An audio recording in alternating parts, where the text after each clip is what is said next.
Fight Fiend forecast is back to decode these fights from scratch. If you're in the live chat, please be involved.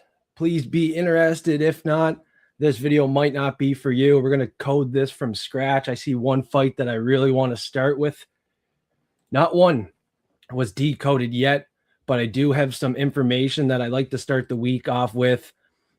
Some basic numbers. 24th UFC event of the year. 23rd time the UFC's headed to Abu Dhabi. 7th month, 25th day, 206th day a year, 159 days remain in the year. And then you can see the prime energy, secondary energy, the UAE country code 971. And then the horse year is 2026, enemy of the rat. Abu Dhabi was founded 1761, way back in the day. And that was snake energy, enemy of the pig. And then I go a step further.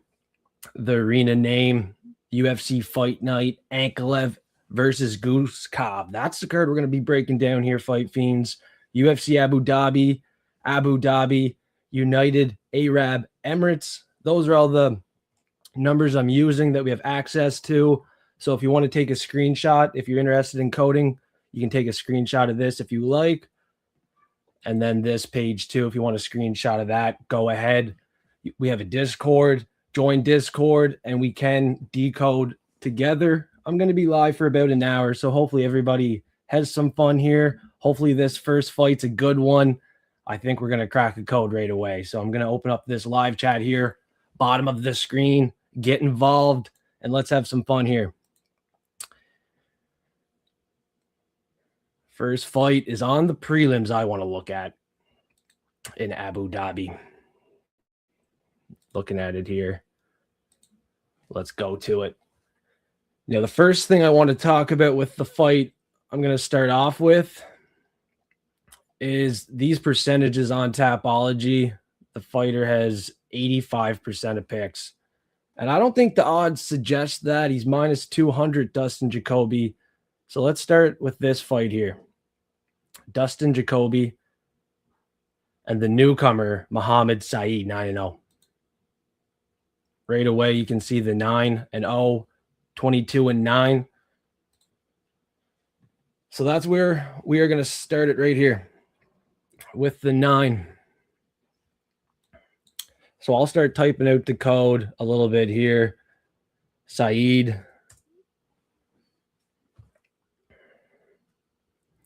After 9th fight. No, I'm writing it wrong. Saeed gets his 10th win as Jacoby gets 10th loss. Oh my gosh. I need another drink. Some membrane juice. So Saeed can get his 10th win here in Jacoby's 10th pro loss, and it might be his 10th UFC loss too. This is one that I seen right away when I was looking at the fight, and the odds really stuck out to me too. Like, oh, someone's calling me upstairs.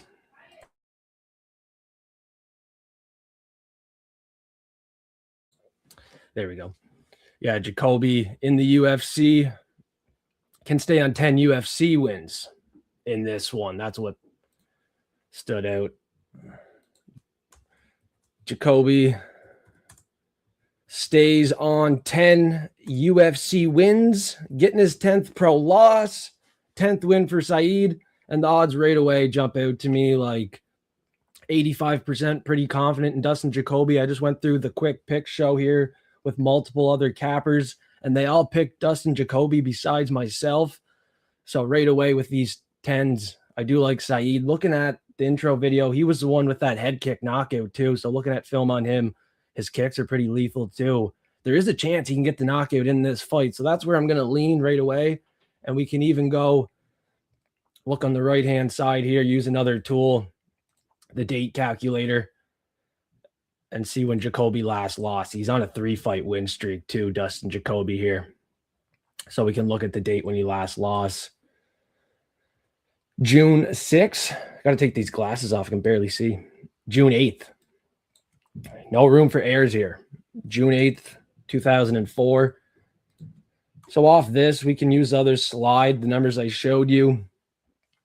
We're looking at the date. This is today's date. So the 25th is fight night. We already talked about that. So let's change that and see if any of these match up. And what I'll do too, since Jacoby lost, we're going to want Muhammad Saeed's name, right? That's going to be some key information. So let's take his name here, open up another one, plug his name in. Not only that, let's take his nickname too.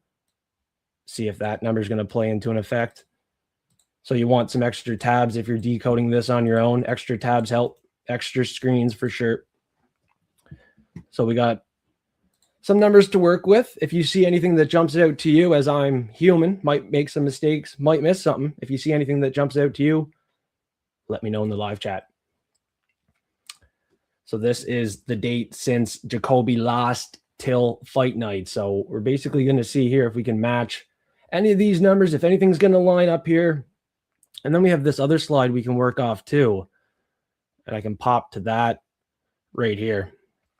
And we can really see if we can match anything up. Anything stands out. 777. You got 77 reduction for United Arab Emirates. But I'm not going to code that unless it was the exact number. You know what I'm saying? The 111, does that play anywheres? I don't know if I've seen that. I don't believe so. So basically with Gematria Numerology, you're just trying to match pair numbers, and you can decode both sides of fights, sports. When you looked at the World Cup final, if you're into it on X, coders were on both sides going head to head. Both sides pretty confident. So people are going to be wrong. No one's going to be 100% at this. It's just for fun, extra information. So shout out to everybody that's having fun with it, interested in it. Someone's here in the live chat now. Love from Parlay. Was trolling someone, so had to change my name. Oh dear, I thought you were trolling me, Polly, about the Usman fight last week. I know you probably trolled me about that, and I deserve to be trolled for the Usman pick and call, and then the McGregor one. So if people want to troll, I mean, have fun with it. Just keep it respectful. I can handle a little bit of joke and poking fun at. You know what I mean? When it gets aggressive or real rude and stuff like that, we can time you out, take you to Discord. But Polly is in Discord and he pokes fun at me all the time, and I'm okay with that. And maybe he wasn't poking fun with me. So, no, we're looking at the last time that Jacoby lost here with this number here. Yeah, 777. I love that number. Those numbers don't match. The 777.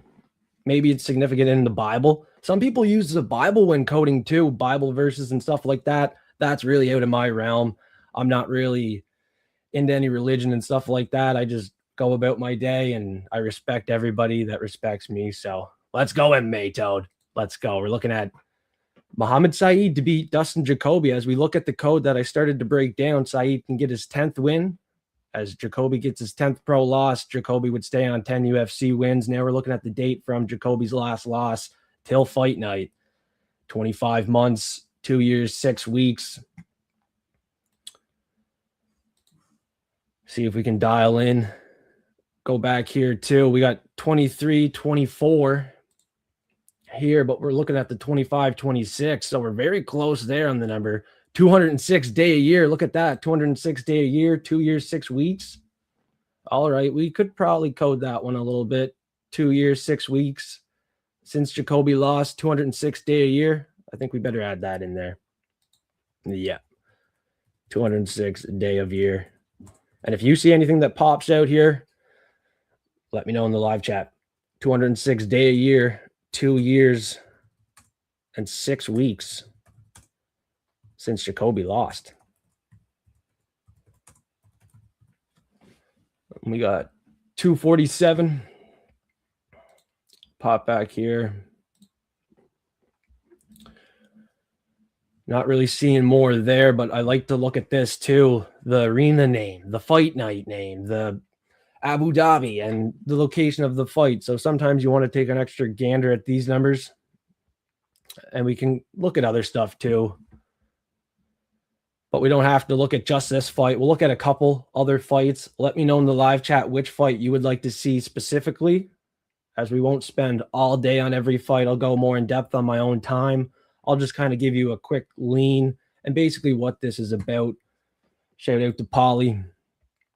Yeah, sevens are definitely in the Bible. Big biblical name. Usually the 7 matches up with the 11, though, from my experience. 7-Eleven, the general store. I definitely think we're onto something here with the 10s. It's just a matter of taking the time to really code it all down. Like, it takes me an hour or two to code some of these fights fully and to get a good, confident read. But the start that we have here, really hard to disagree with some of these numbers. And we're going to keep going here, see what we can find. Got to engage with the live chat while looking at some of these numbers. See if any of them really stand out here. On Jacoby's last loss, not seeing anything right off the board that we didn't already cover on this one.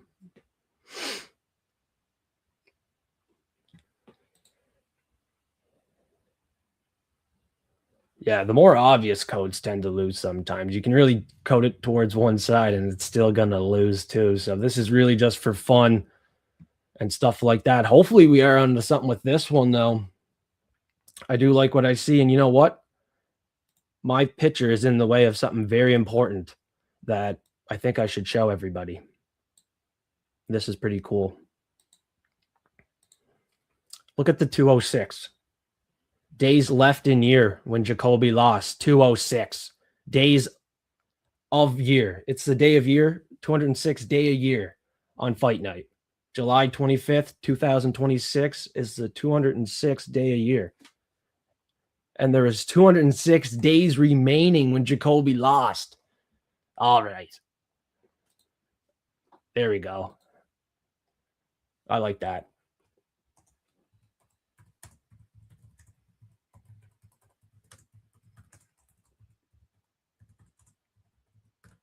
Just takes a minute to look.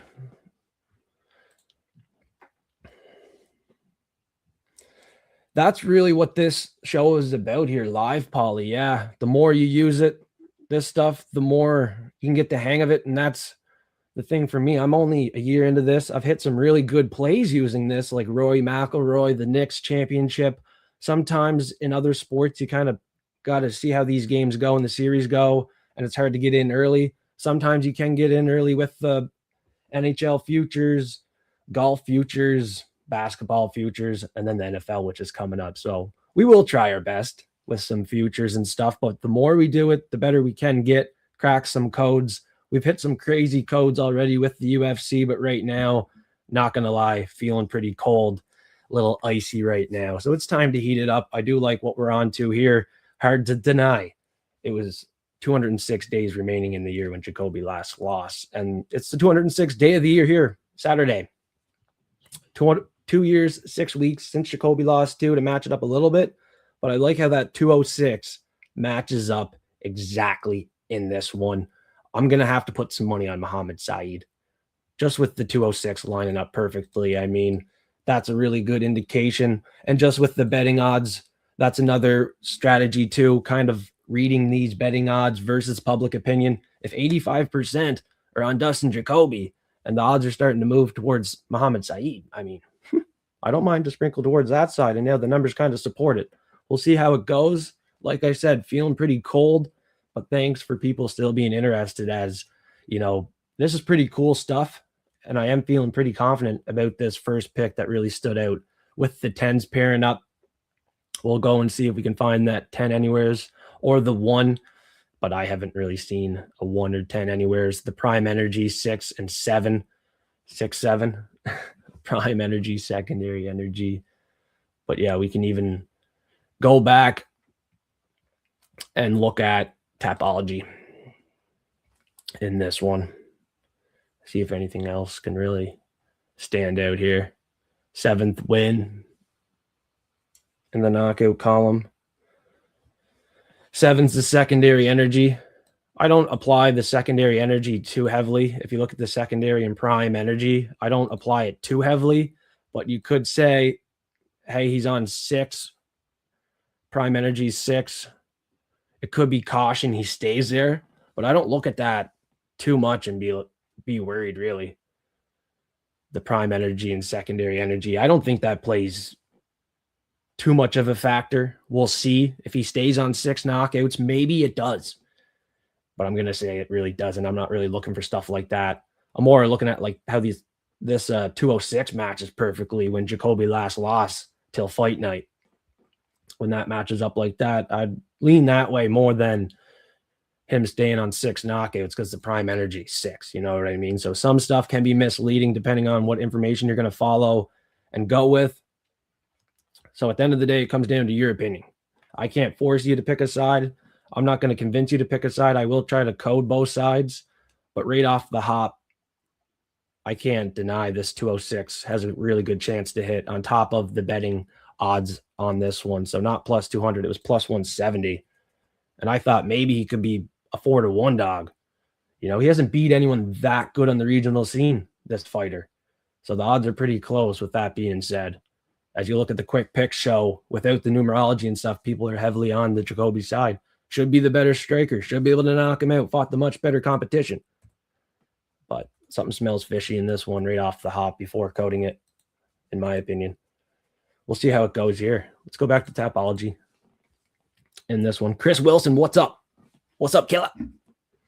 Interesting stuff, this numerology, and it's fun when we use it with other sports too. Like Rory McIlroy was a good hit. The Knicks championship definitely can pick, say, 2-3 teams for the NFL final this upcoming year and hopefully make some good profit if we get in early. So maybe we'll do an NFL decode for the finals or something like that. We all can chip in, give our say. If you see information on the screen that I'm not calling out, please let us know in the chat. 10 equals Satan. Saeed gets his 10th win. Jacoby 10th loss. So maybe Satan. If you want to look at the word Satan and stuff like that, you can pair up other words. I'm more or less looking for his nickname to be a 10. Or let's look at Jacoby's record again here. Jacoby is 10-6, so he's going to be 10-7. Oh shit! Look at that! Look, that's hilarious. Get this fucking ad of the way. Why this ad? Oh, get out of here. Refresh this thing. Don't you hate Tapology ads? There's the 107 there. Oh my gosh. You guys are seeing what I'm seeing right here. We're getting good at this. This is what I mean. If this underdog doesn't win, fuck the last 2 picks, right? This is a new week. We're not going to sit here and talk about, oh, the Gaethje pick we had. Oh, we hit that one. No, I'm not going to sit here and keep going on about stuff I hit and didn't hit. It's a new week. New goals, new opportunities. 10-7. 10-7? 10-4? Jacoby can fall 10-7 in the UFC. The Ordinal for Muhammad Saeed is 107. Can we get a woo? Does anybody know that guy? Well, should I do that? Can we get an F3? Oh my gosh. We're killing it. Yeah, you got to, bro. How can you not? The betting odds alone are fishy, and then we sit here and break it down. There was a reason why I wanted to start with this one. Fiend off a couple losses is a hungry fiend. A fiend off a couple losses is a hungry fiend. Let's go. Let's go. I like this pick, boys and gals. Oh my gosh. Oh my God. Let's stop cheering and let's start writing this shit down. Let's get back to business. Japers. We're getting too excited. We're not saying this is a guarantee, but I'm telling you, I'm putting money on Muhammad Saeed. That's what I'm doing. Could win a decision too. Who knows? It's in Abu Dhabi. You don't know what those damn judges are going to do. Take them to win it plus money. Jacoby falls 10-7. We'll say N1 in the UFC. Need to work on my spelling. Typing Pal Jr.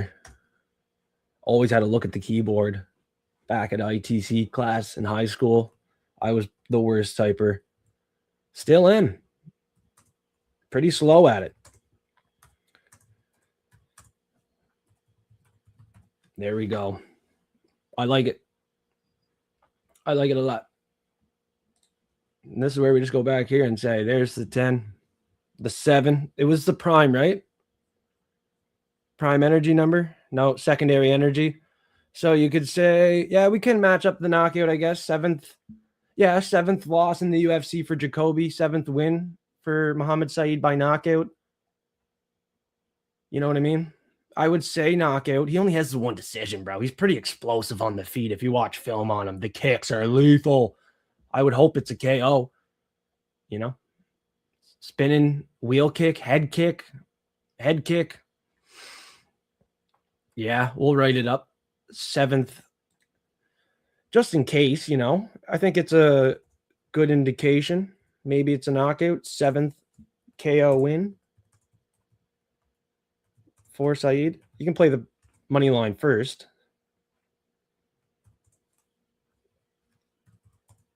Seventh UFC loss for Jacoby. 7th knockout win live for Muhammad Saeed. Remind me later on that. Update computer.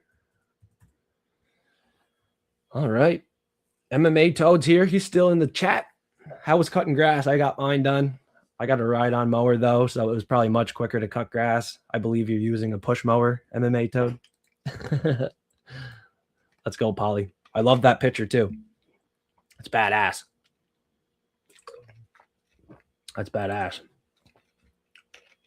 The 777 represented nothing but just a number we like, I guess. It didn't represent anything. It might be in the Bible or something. That was how many days since Jacoby last loss.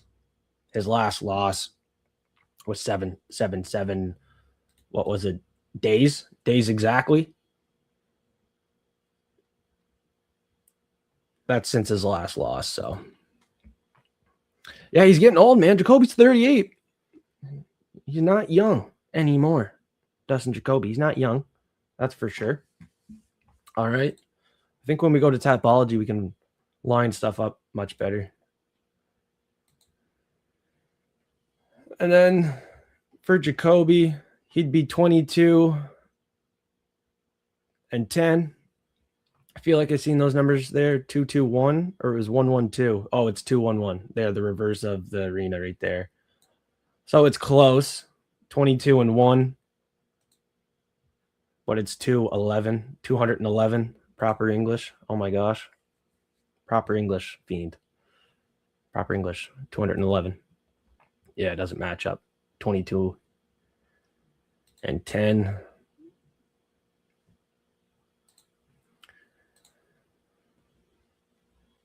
We have more information here. We can go back to Jacoby, see what he falls in the knockout column. 15 and 3 in the knockout column. And he is 16 and 4 inside the distance. 16 and 4 inside the distance here. Nothing jumping off the board right now.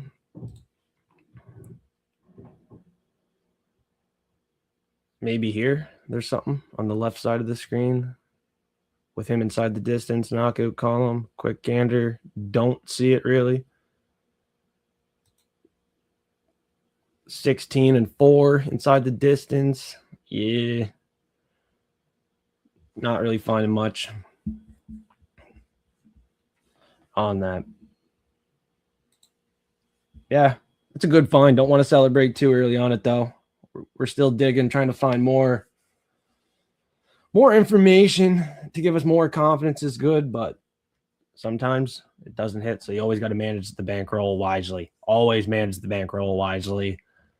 I think with the betting odds being a little smelly too, we'll see where they go. This is Tuesday, so let's talk Friday in Discord, and we'll see where the odds have went. We'll see. 15 and 3. Are we finding that anywhere? 15 and 2. No. 6 and 6. 66 anywhere? Nope. Nope.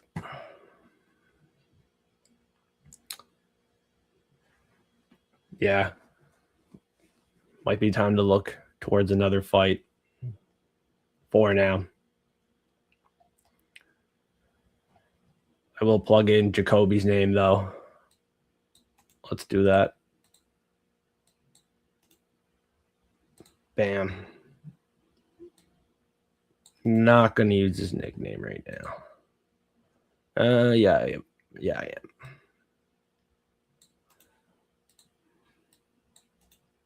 Yeah, we'll start another fight. I like what we found so far on this one.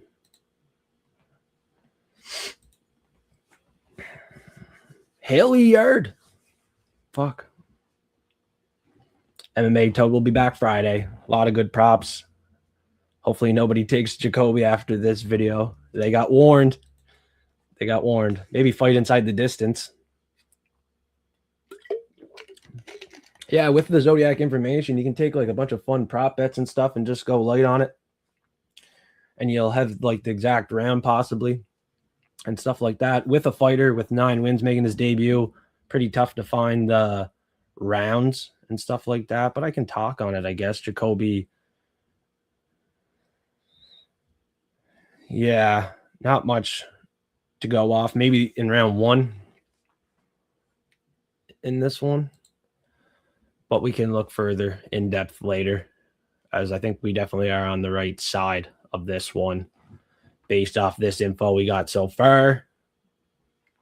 Looking at Jacoby, we can use his name as well with the 9-0.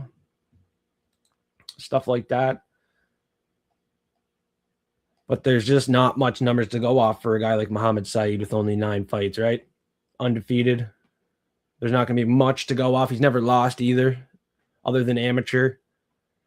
But I don't like to pull off amateur that much at all.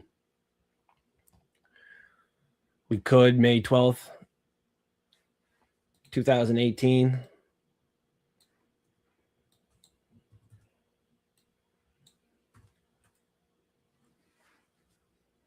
In this one.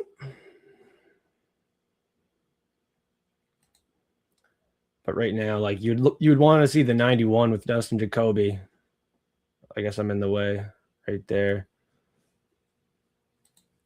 Or his nickname. If you've seen the 91, you'd be like, okay, well, maybe we'll decode Jacoby more in depth. That'd be a good way to start, seeing that 91, in my opinion.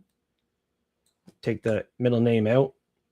Imagine the 91 just showed right up. That would worry me. That would really worry me. But, yeah, we don't see it. 6, 7, 8. Do we see the 81?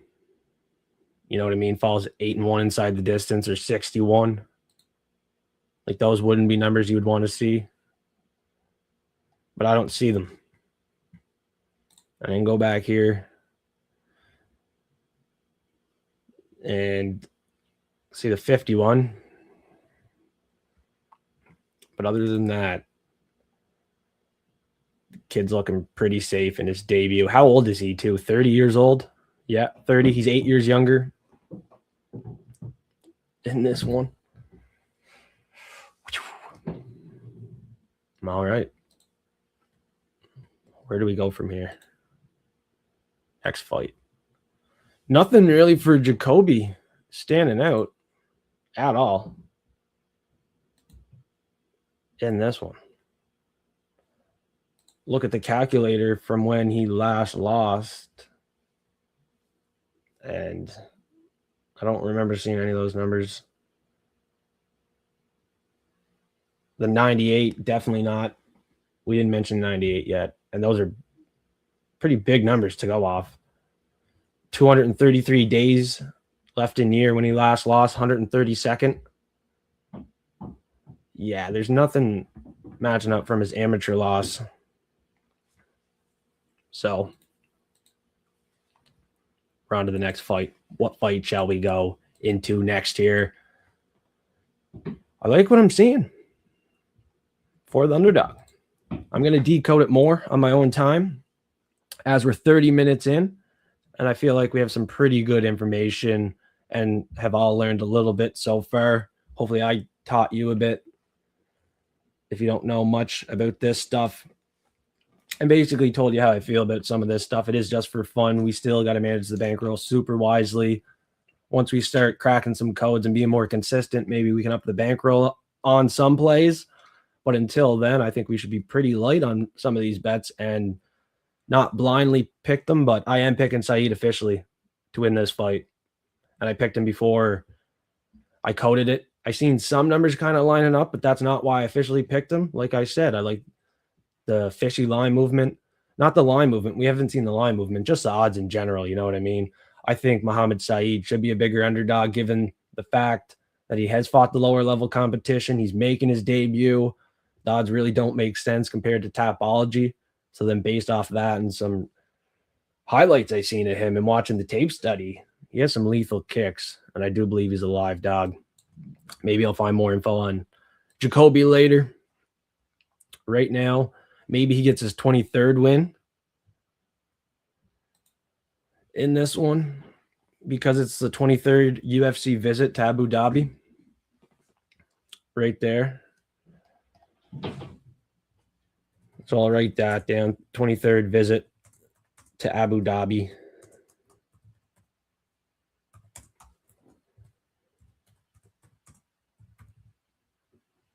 Snags 23rd pro win.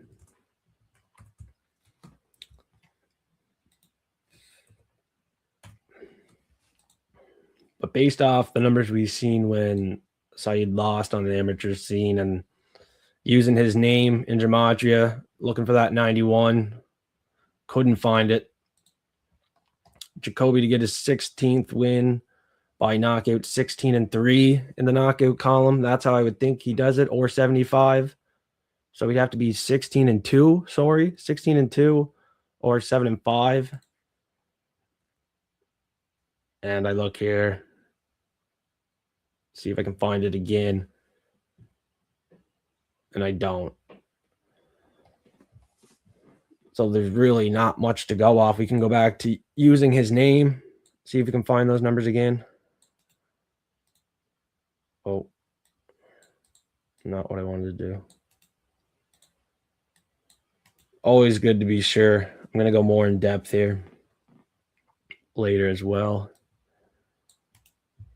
Hard to deny, though, the information we've already found.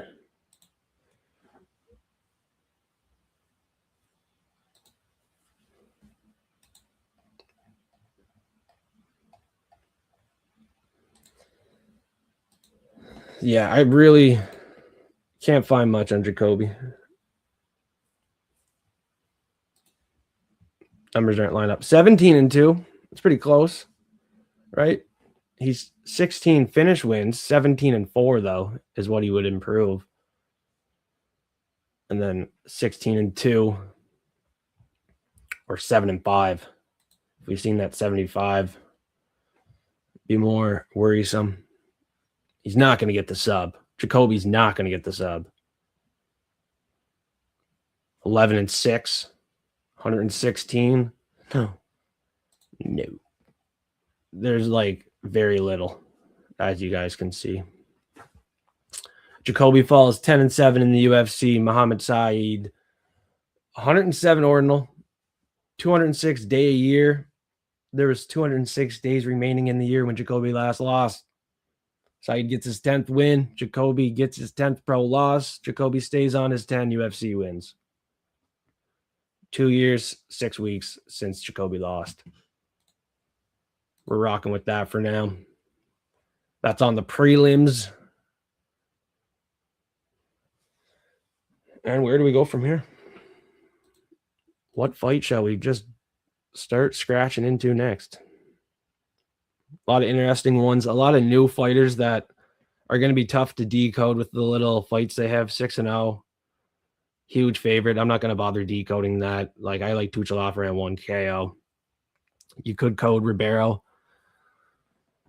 But we'll do like an in-depth look later. If you see anything that jumps out, though, based off some of these numbers, matching it with these, let us know in the live chat.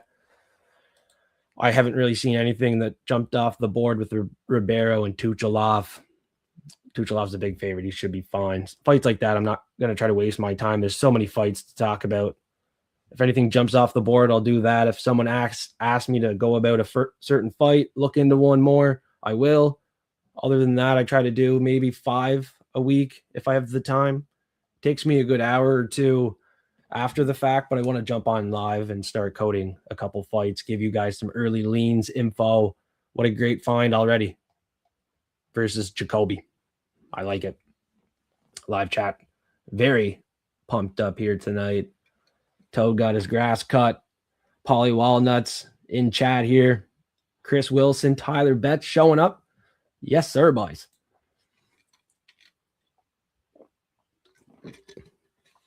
Let's go. What fight do we go into next? Aliev and Davis. Yeah, we'll look at one of these fights. Let's do Narulo Aliv and Mike Davis.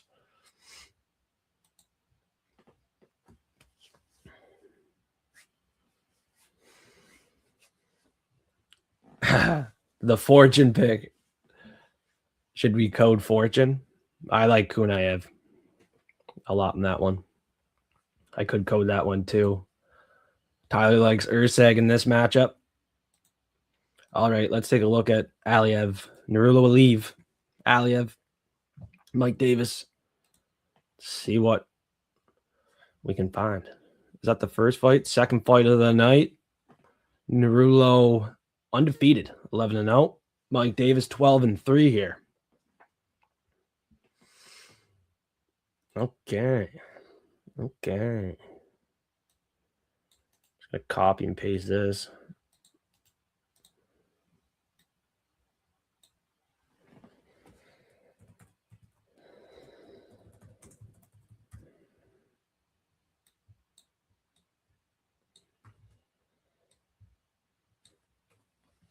Plug in their names. Narulo Aliv.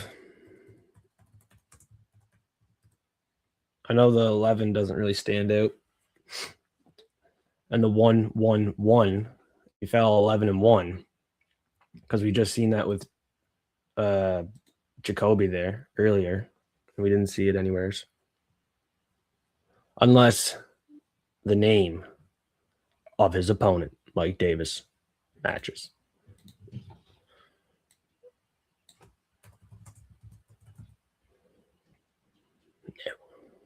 He has a middle name and a nickname. 12-3, Mike Davis. None of these numbers really standing out. I guess Mike Davis can stay on 12 wins when Narulo picks up his 12th win. Write that down right away.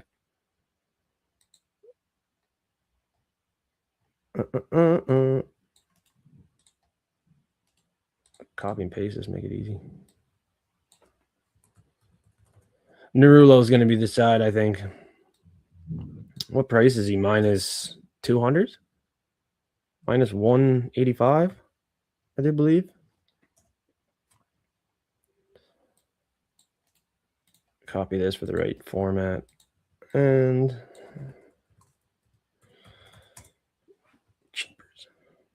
yeah, Narulo's probably going to pick up his 12th win as Mike Davis stays on 12 wins.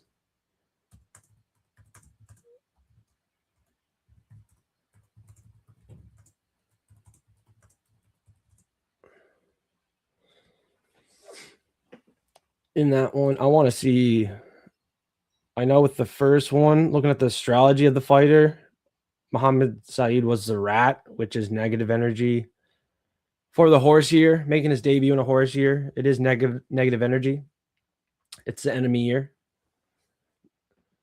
It's the enemy of the horse. So I know that energy is not phenomenal in this year, but I do like the code on him. So sometimes numerology can outweigh the astrology. We'll see. We'll learn more throughout the future here. If the astrology will overweigh coding like this, numbers matching up like this so good. Will the astrology outweigh that? That's something I really don't have the answers for, but I'm going to say these numbers outweigh the astrology. That's my call. In another fight, it could be different, though, depending on what numbers we can find. So let's look at Mike Davis, Narulo. 25, 2000. So he's a dragon too. Year 2000 was dragon. 01 was the snake. 02, the horse. Mike Davis. He's an older fighter in this one. Beast Boy. Michael Davis, full name. Let's go into this one. Let's open up another one. Hopefully I don't lag out. I got like 6 tabs here. 7 tabs. Beast Boy. I guess we want that, right? We'll see if he's still a Beast Boy in the octagon.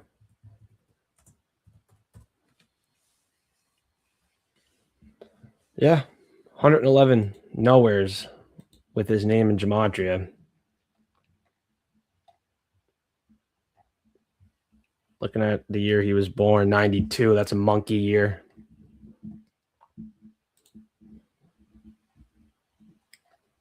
And Narulo is 3-0 in the UFC. 31 is seen maybe somewheres on this one. What did I say it was? 1992. So, yeah. Astrology is not going to play a factor here, in my opinion.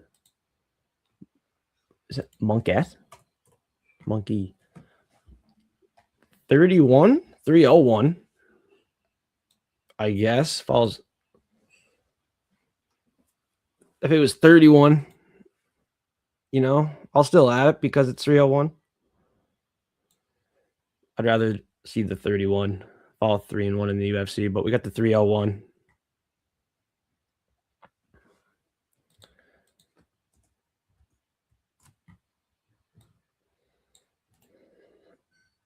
For the Davis code. We try to code both sides. Be non-biased when doing this for sure. No biasy.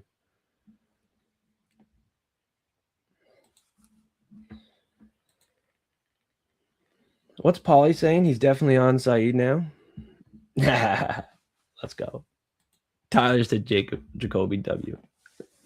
Yeah. No, I like the code. Experience might be a factor. We'll see. Very interesting stuff. Thanks, boys, for staying in the live chat, tuning in. Keep me company. Rather, if you like it or not, you're still here. Keep me company, having fun, and we'll see if some of these codes work out. See if we can find some really good exact outcomes here. I'll stay live for longer than an hour. We are 45 minutes in, and I'm enjoying myself so far. So thanks, everybody here tuning in tonight. We got more real shows coming out. We're doing a Matchmaker Mayhem soon. 2 prop fiends on Friday. And then the draft on Saturday. A lot of fun here. Mike Davis.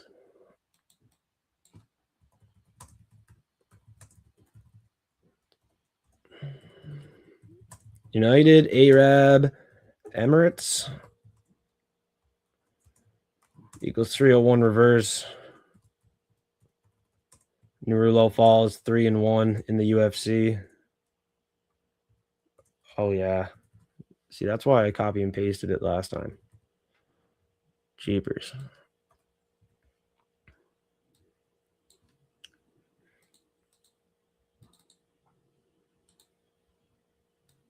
Oh, the whole fucking thing, eh? Get rid of that. Mike Davis. Mike Davis. Michael Davis. Fucking my guy.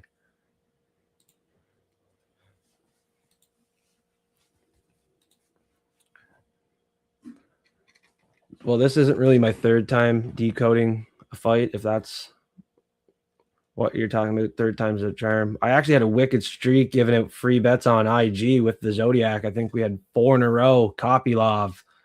We had Tafa when he was favored that time. And yeah, we had some pretty good calls before this. This is my third time talking about it on YouTube the first 2 times, I look like a fucking idiot. So I'm going to keep going. Try to do a few more fights rather than just the one main event. I'll probably still do the main event separately. We'll see. He's a 5-1 favorite, Ankalev. I don't know if there's any point in that one. Of course, there's a point. Maybe Guskov could be barking. But I don't really want to do a video decoding Guskov to win. 3rd time. Probably won't be a charm if I take Guskov and the code indicates that. But we will look at that for fun. And we're here just looking at a couple fights. Had a lot of success with the numerology and gematria, with other sports too, and with the UFC. Just took a little break with it for posting it for free. And when I did post it the last 2 weeks, very bad. McGregor code, brutal. And no knockout in that last one. I bet both guys by knockout. And not even Usman won. He didn't look very good. Didn't look like he was going to win any rounds in that one. He got beat up the whole time. Brutal calls the last 2. But yeah, hopefully 3rd time's a charm.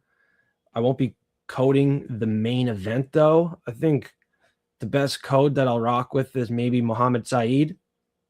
You can say, hopefully this is the 3rd one I give out for free on YouTube officially. Right now, we're kind of on both sides in this fight. Yeah, we'll see what happens. On IG, we had like 4 in a row when I was giving out the free Zodiac. And then, yeah, we've got a little cold in the past. It's made me good money with future bets. The more I do it, like Polly said at the start of the stream, the more you do it and learn it, keep doing it, the better we should get. And it's just for fun.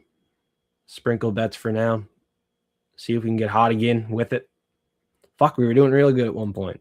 We were doing really good with this.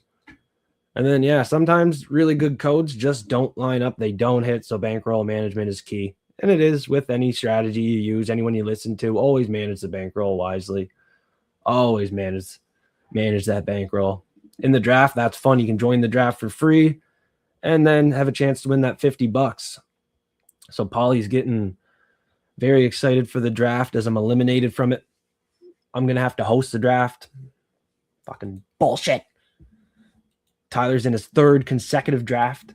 We're going to keep a streak. Who can stay in the draft the longest? I'll tell you what, it's not fucking Fight Fiend staying in the draft the longest. Wish my dreams and hopes goodbye. I'm hosting it, giving out that 50. Oh, dear. Let's keep coding this Mike Davis fight. Might have to go for a hoot, too. Almost an hour in. Bring out that smoke fiend. Ooh. All right, we got pretty fired up with the Mohammed Saeed pick over Jacoby. Let's start finding some good stuff in this one. Not going to be much to go off. For an 40? No. So Narulo improves 4-0 in the UFC here. I don't match that up with Mike Davis in Gematria and his nickname anywheres. The 40 doesn't line up on this sheet that we have.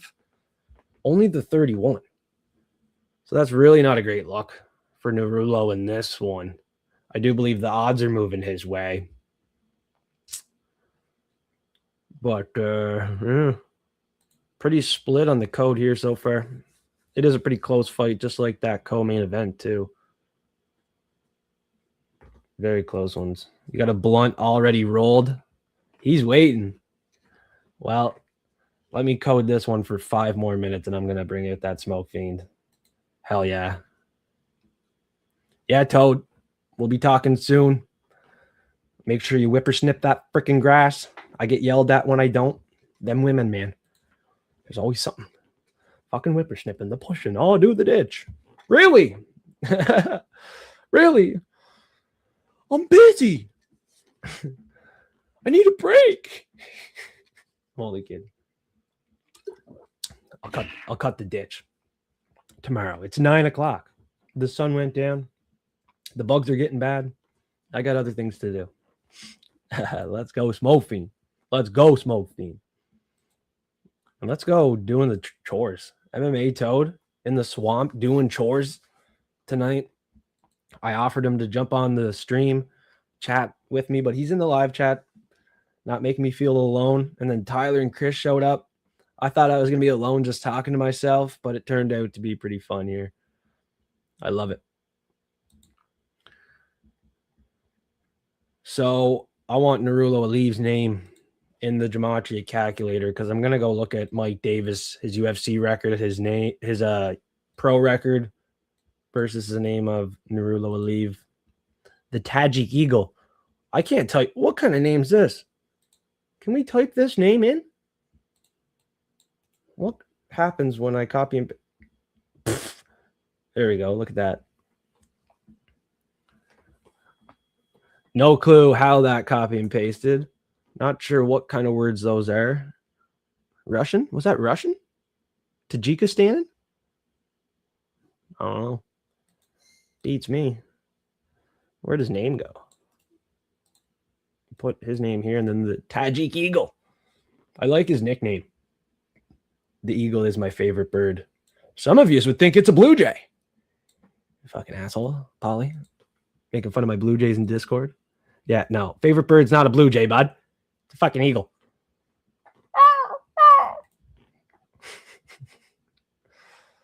Fucking Polly Walnuts, bud.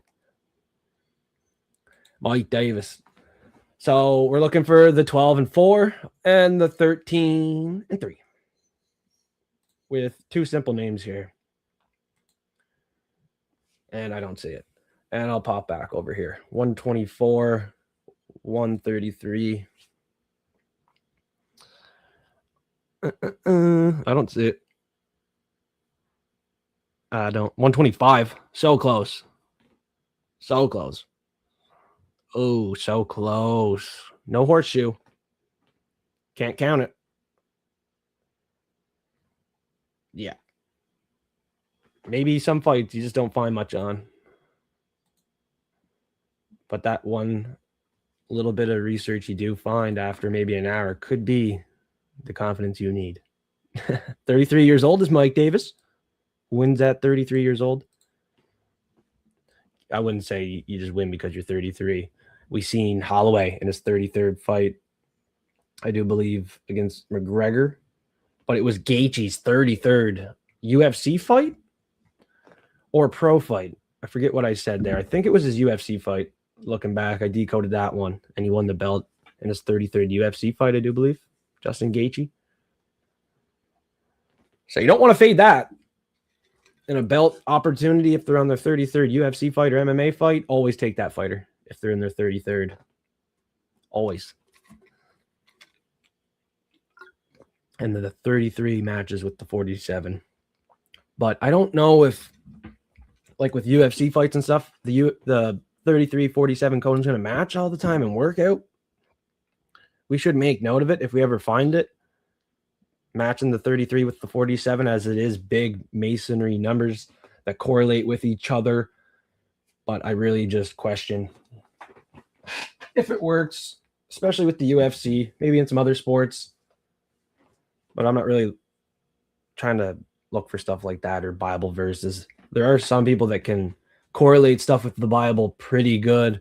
Very interesting stuff. But even with that, I don't know if their percentages are overly high or if they're completely transparent. As I tell you, like, you got to put some pretty small bets on this. It's just for fun for now until you're more consistent or have really strong reads is when I would advise up in that bankroll. With a Muhammad Saeed pick, like, I still wouldn't go and throw 4 units or a couple hundred at it. You know what I mean? It depends on your units. Some people just say, oh, he just coded that guy to win. I'm going to go put $1,000. I mean, what's $1,000 for you in a unit size? Like, I never told you to put 1,000. It's a guarantee. I think it's a great pick. I think you should put some money on it, manage your bankroll, have a unit size. I like to be transparent that way. Sometimes you can be burned just being too confident. I've been very confident on a code before, as a lot of you have probably heard, and it just hasn't went my way. So in the future, I'm probably not going to be as confident on picks. I'll just be transparent, try to code both sides and say, hey, I like this pick. I'm going to put money on it. Like, if you want to be overexposed or put too much that maybe I'm not putting on, that's up to you. If you want to take the other side and it misses, that's on you too, right? So I'm just here for fun with my community, having fun. And hopefully we're going to get better with using this strategy and every other strategy we use. This stuff is very interesting. Symbolism and stuff like that too. We'll touch on that a little bit. If you can find symbolism or other things that can correlate, let me know. And sometimes it's later in the week when these fighters face off. Remember when Max Holloway had the friggin' life jacket on when they faced off and it said kick on the back? Well, Conor had to be saved he had to be saved after the kick. So Max Holloway had the life jacket on, and a guy named Conor, a YouTuber, passed away because he drowned. And Holloway comes out with a life jacket on that says kick. Now, McGregor needs to be saved after throwing a stupid ass fucking kick. A guy named Conor drowned not recently before the fight, right? There's some symbolism and stuff like that with that one. And then he walks out with a life jacket. Like, don't go back and tell me that wasn't a life jacket he wore versus McGregor at the fucking face-off. That was a life jacket. That was definitely a life jacket. Like, 100%. And I knew I was cooked. When you see Drake putting $1 million on a bet, what, do you put 1.5 million on Argentina? Like, you're pretty well fucking cooked when these guys start throwing big money on bets like that, showing it to the public. Like, Steve will do it. I think he came up short on a bet. He was 1 for 2. Some of his single bets came up short. Like, really good idea to fade some of these guys with the big bets. Because some of that money that looks like, oh, they're putting 10,000, 100,000 on a bet or $1 million on a bet. That's money that the sports book's probably lending them to do that bet and advertise it. And it's not good advertising. It's not to help us win. I'll tell you that, as we all know. What's Drake's fucking betting record? You think he's trying to help when he gives out a free bet? No, he's not. All right. Might be a cool guy sometimes to some people, but man, he's not trying to fucking help us win money sports betting. All right. Some of them are sponsored by sports books and stuff like that. And because I talk about stuff like this, I probably never will be. And that's fine. So let's fucking make money and beat them. Let's try to beat these books. Fucking right. Let's go. Give us an F3 in the chat. Give us a smoke fiend. We're almost an hour in. 3 more minutes, 2 minutes. Smoke fiends come out. Fucking right. Let's beat these books. Sick and tired of seeing this sketchy line movement, knowing I should have took this side or that side or put so much money on this side or that side or did a certain parlay and end up regretting it after. Like, the more we look at it and learn it, the better we will get. And I definitely feel myself improving, getting better, reading these odds. I've seen some stuff in the past that I've called out that was suspicious just based off the odds alone. A lot of strategies to use. Hit a lot of codes in the past. Now with the Tajik Eagle, we're looking for 62 and 53 for Mike Davis to fall in the UFC with those numbers. With his pro record, couldn't really find anything right off the bat other than the 12. Stays on the 12 with Numerology getting his 12th win. That stood out pretty obvious. 5, 6, 7. He's in his 8th UFC fight and stays on 8 knockouts right there. Maybe Mike Davis stays on 8 knockouts in his 8th UFC win. We'll type that one up later. That'll be a little code. He can stay on the 8 knockouts. So if Mike Davis is to win, he's probably not getting his 9th knockout. He'll stay on 8 knockouts in his 8th UFC fight. So probably a decision for Mike Davis, in my opinion, if he is to beat Nurullo. But that's still tough with the wrestling, right? Just from a normal look approach at the fight, it's going to be tough to stop that wrestling. 15 minutes. Can't really see these numbers match up. Oh, wow. There's the 8-0 in the knockout column for Mike Davis, 81, the Tajik Eagle. So can Nurullo get a knockout?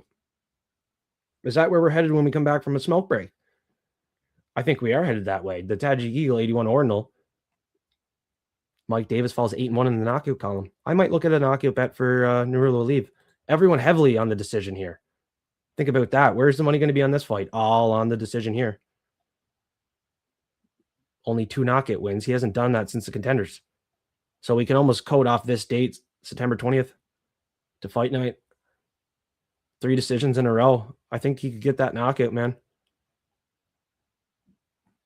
Yeah, we'll look at that one for sure. 3-0. So there's the 3-0 in the knockout column, and we just seen the 30, which was more significant than the 301. The 30 with Abu Dhabi, the reduction right there. Boom, pow, boom, pow. So if I forget after a smoke break, let's not forget this. Or do I write it down? We're at 1 hour. Smoke Fiend should be out. My phone's almost at 10%.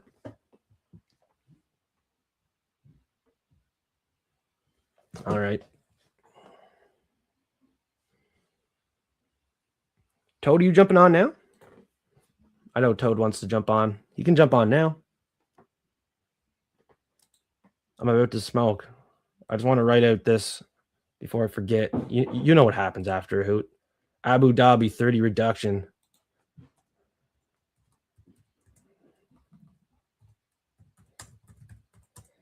Hmm. 30 reduction, Abu Dhabi. And we're going to possibly see Narulo improve 3-0 in the knockout column. And that works with that 81 Tajik Eagle. Davis falling 8-1 in the knockout column. So, although he's a favorite, you don't want the money line. Knockout could have value. I wonder if the odds are out on the props. Someone else check that in the live chat if there's odds out. Yeah, I'll link you in here. Toady Toad. Let me get this link. I'm going to stop typing this code, everybody, for a minute. I'm going to use a different screen to show this. You guys can't see my DMs. Who's all in my DMs? Because your wife is in my DMs.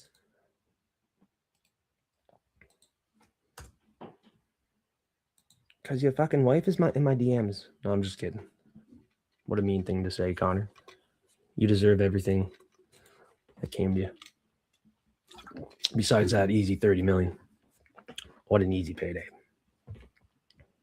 Narulo improves 3-0 in the knockout column. Potentially.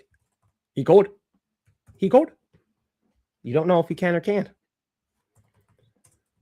Because we got a highlight from a code that recently hit, probably the best code that recently hit. So we got to play it because Big Nuts is in the house. And some might say he has a small schlong in this video, but we'll see.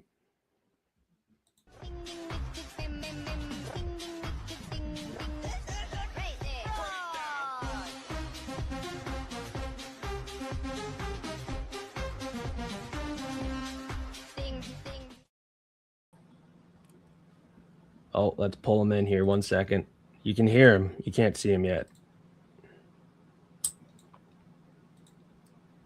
There he is. What's up, bro? Dude, what's going on, brother? Oh, you see it. Yeah? Making it happen. Coding with the toad now. That's a toad code. We're going to crack into this shit. Give me some numbers. Let the shit fly. I'm ready to go down some rabbit holes, bro. Let's go. What are you stuck on? Give me something. Let's go. I'm just getting this code out written down before I go hoot with you. But Mike Davis can fall 8-1 in the KO column. Yeah. And Tajik Eagle, which is Narulo Aliv's nickname, equals 81 in the ordinal. And then we got Narulo improving 3-0 in the knockout column. Abu Dhabi equals 30 reduction. Davis is an interesting one, right? Like his striking's very good, but he's kind of been led to believe that he's a jiu-jitsu nerd. Yeah. And he doesn't quite mix it the way that he used to. Something changed. I don't like it. Looking at Davis, yeah, he's more likely to get that knockout, right? So I guess we could code on Narulo as well, because Davis is trying to be this jiu-jitsu guy. He's not really pulling off those submissions. He has the 8 knockouts, most likely way for him to win, but he's in his 5, 6, 7, 8th UFC fight, so he can stay on those 8 knockouts. He's definitely going for those sub. I mean, he has sub attempts, but that's like my problem with him is he kind of gasses himself out on this hill where it's like, bro, just go back to your striking, you know. A lot of wrestling exchanges. It'll be a good scrap. submission could be there, but yeah, if it did end by a finish, I'd likely believe in the knockout more than anything from either fighter. Probably going to the judges, but hey, man, that's why you're knocking out the code. I'm learning from you. Yeah, and as you say that, I can add to the code too. Davis opponents remain 1 and 2 in submission column. Narulo in his 12th pro fight. So we can just rule the submission like almost right off the board potentially here. 12th pro fight for Narulo. And then we're also looking at if Narulo gets his 12th win, right, in his 12th pro fight, Davis can stay on his 12 wins. So we can almost pair that up with Davis opponents remaining 1 and 2 in the submission column, narrowing it down to that knockout, which we just coded. So like you said, maybe the submission's live for Davis. We can rule it out here and then narrow it down for the knockout on Narulo. As he is favored, might have money coming in. I think the money would come in on the decision. That's how a lot of people in Topology are picking him in this fight. So you're going to see value on this knockout as we coded here now. I think it will be a valuable pick. Knowing the decision's so valuable, what would the prop take for you to hit that knockout prop? Are we talking like plus 400 or 500? I mean, it's got to be pretty decent, right? Given the volume of those that has happened and the fact that Davis is very well rounded in his own regard. Like, I need at least a 500-600 prop, I'm thinking. The decision is live too, because you look at this for Mike Davis, he's 2 and 2 in the decision column. Mm-hmm. So if he loses by a decision, he's 2 and 3 in the decision column. If he wins a decision, his opponents fall 2 and 3 in the decision column. And then we go back here. It's the 23rd UFC event in Abu Dhabi. So the decision is very, very well on the board here. Well, it's like, what do they gain by Davis squeaking out a decision in a close fight? That's where it's like, I look at territory so much when these fighters are being paired up. And if a close, fight ensued, who would they slightly favor? Obviously, I'm going to go with the biasism and fade the American, right? Yeah, it'd be really impressive for Davis to get a decision win here. He'd have to come out and just show up undeniably, which I just don't see happening. No, I don't see it. Yeah, I was pretty high on him. That'd be the way here. Looking at the code, like I think this is his path to victory. The decision, if he is to win, Davis opponents fall 2 and 3 in decisions. 23rd UFC event in Abu Dhabi, and then you can flip it the other way and basically use that same code against him to lose that decision. So then you're looking at the knockout and decision for Narulo and can basically be safe on a dual outcome play, as you can double chance, right? Most books will let you double chance the props. You want to take a chance, like at the number that the knockout is probably going to be offered at. I think we have to take that chance given this little code. A lot of people aren't going to be expecting it. The decision might have a lot of money on that prop alone because clearly that's the way that everyone's going to call this one. Brother, to win the decision. So I don't mind a sprinkle on this KO for sure. So I got a code. I got a code that's kind of flowing through me right now. Yeah. So Mike Davis's favorite animal is an alpaca. So I'm in the fucking code right now. It's an alpaca. So I need to know the code between an eagle and an alpaca. That's got to mean something, right? I spell alpaca. Is that right? ALPACA. Are you correct with this information? Yeah, I mean, fave animal is an alpaca. Yeah, Google doesn't lie. This came from UFC.com, though, the source. Interview question of his. What's your favorite animal? Huh. Yeah. Amazing. That's his favorite animal. That's his fucking favorite animal. The Beast Boy is it. That's his animal. So where's that fit into this code? Is what I want to know. Well, I'm gonna laugh so hard if you get a number that's like, oh God, that's quite the numbers to be throwing in here.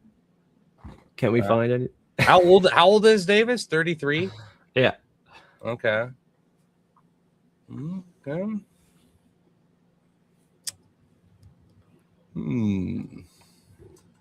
No. What's his date of birth? Narulo? Davis.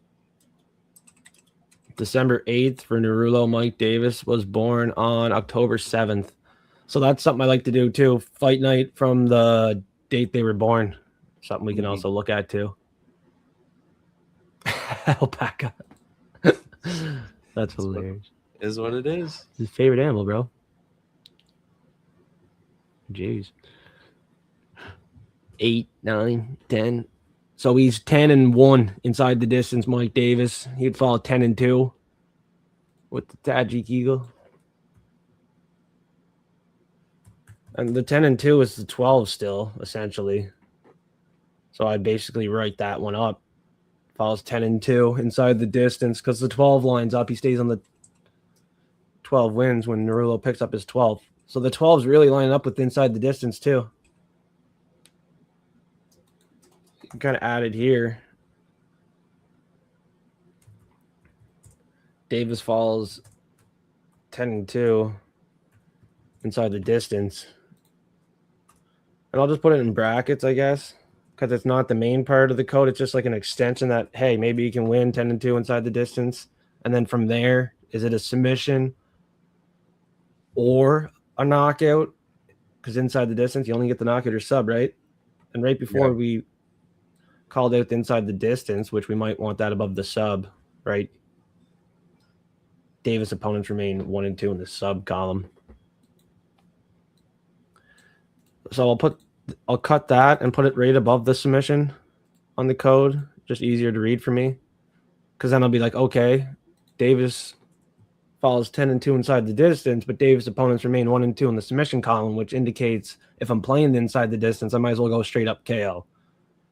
And then you look at the KO, which we already coded before Toad came, and it's like, man, Tajik Eagle, 81 ordinal, which is the main cipher. Davis can fall 8-1 in the knockout column. Narulo improves 3-0 in the knockout column. Abu Dhabi right here is 30 reduction. So it's like, yeah, it's a KO for me. Yeah. And for the code, I guess. And I'd love to see the odds on this. I'd love to see the odds on the knockout for him. I don't think we're going to get that number out yet. Too early in the week. Yeah.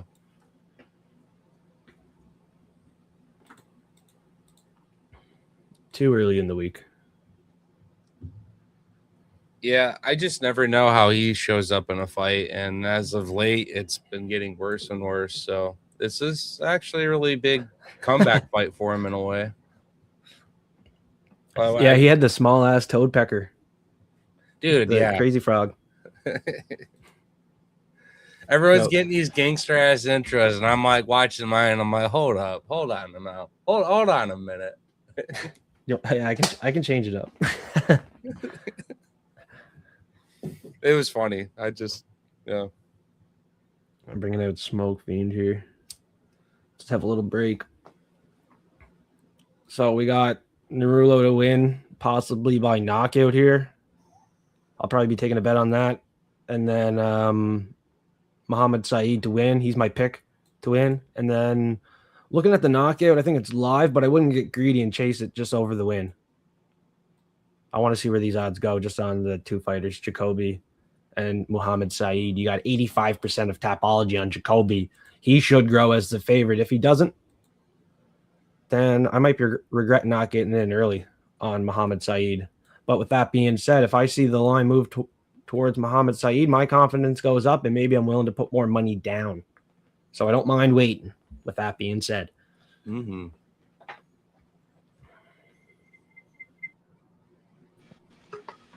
There he is. The man, the myth, the legend.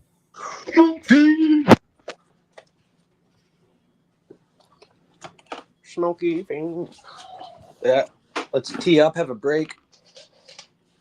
Grab a quick bite. If you need one, grab a bite. Grab a drink. So I don't know if it was covered because I didn't get a chance to tune into everything earlier, but I like that Walter Walker and Guskov are showing up on these cards together a lot. They are very much Training partners.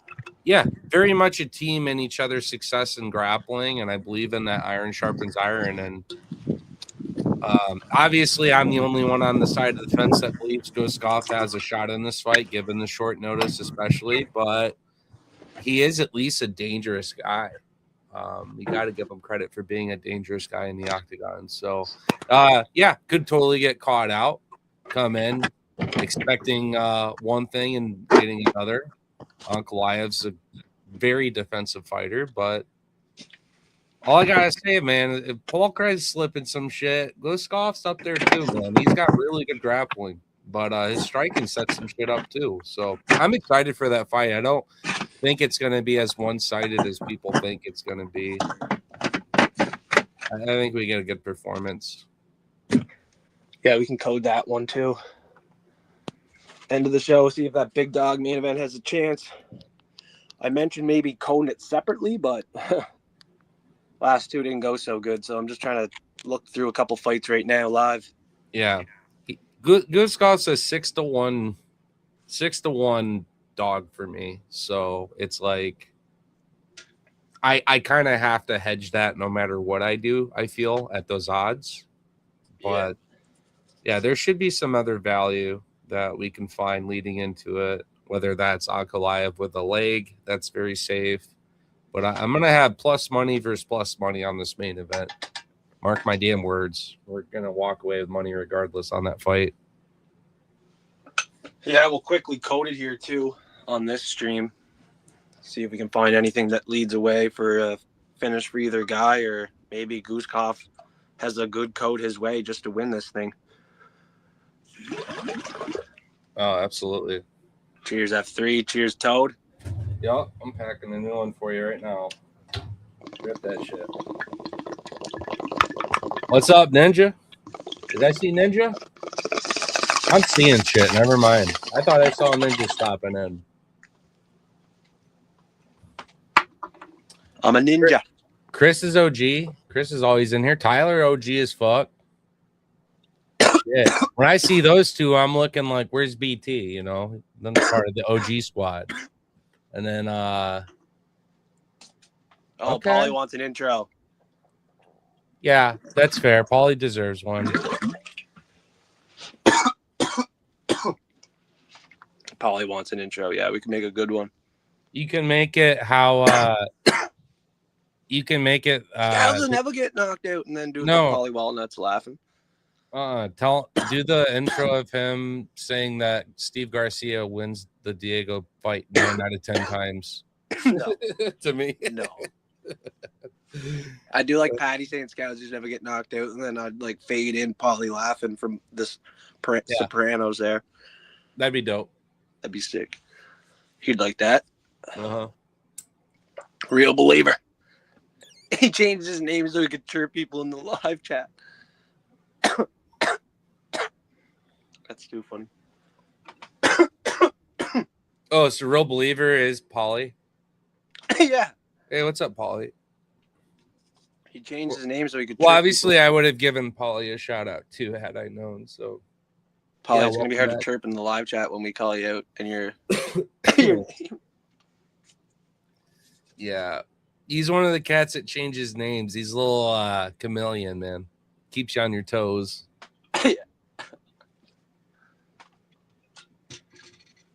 Yeah, hard to hide in the live chat when you're a part of the team, Paulie.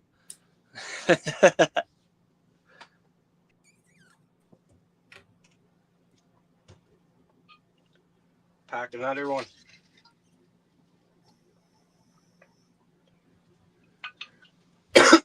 Friday, we're live 4 p.m. Eastern time for the Prop Fiends, and then 9 p.m. Eastern time for the Prop Fiends. And Toad's tuning in with Icy and Prelim Tim. It's going to be a fun time in Abu Dhabi, boys. We're doing Toad?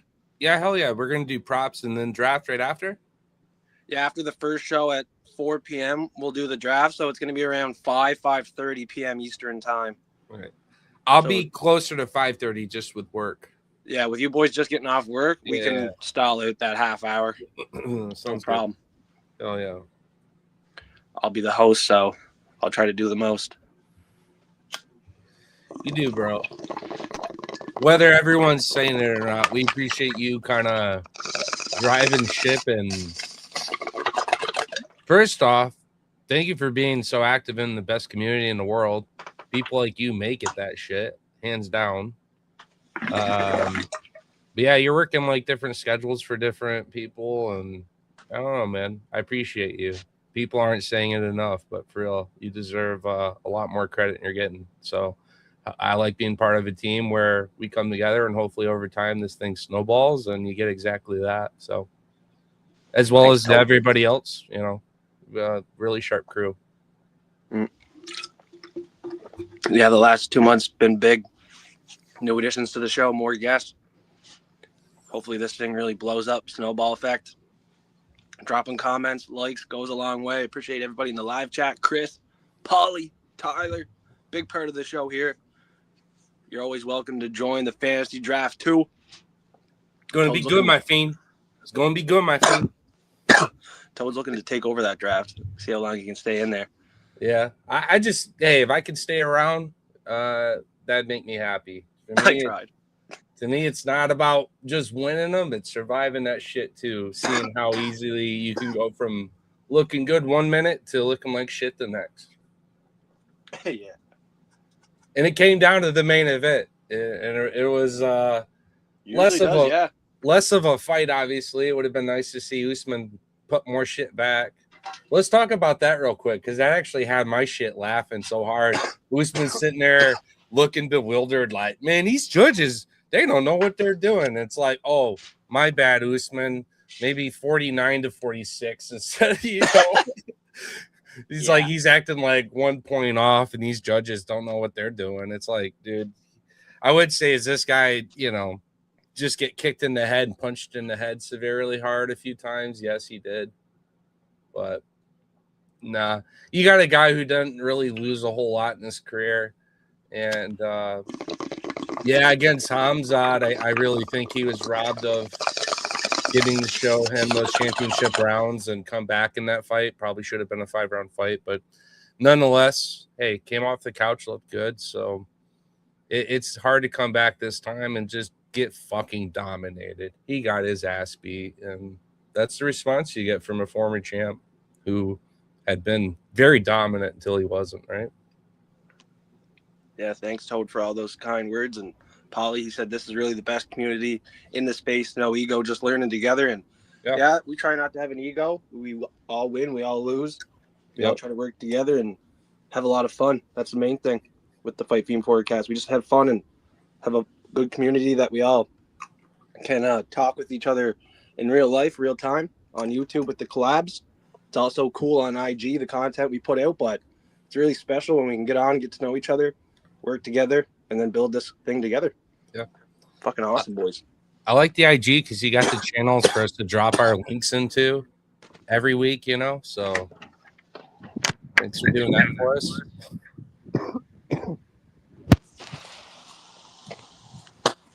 Yep, I love the IG. We'll be cooking up more collabs this week. We'll have to do a Fiend and Toad, maybe with the Tim one, bounce back. Me and you put out a good collab 1 week. We could go at one. Yeah. Just together. Break down the card together. I think we'd be able to tear through a card, get some good angles. Yeah, we could run through another full card together. And I actually give Fiend some shit there, like as a joke. Like, what I respect about his little channels he set up is, hey guys, let's just keep this to real conversations. And there's no other community that I've been in the UFC that isn't just self-promoting spam fest where there's actually no conversations about the fights, the props, the weight cuts, anything. It's just people promoting their shit. Go like me. And so I respect that. He puts together the boys, but it's also about real shit. And so I got the Mud Hut, and you're a member of that. And there's some fighters in there, and I'm about to do the same damn thing.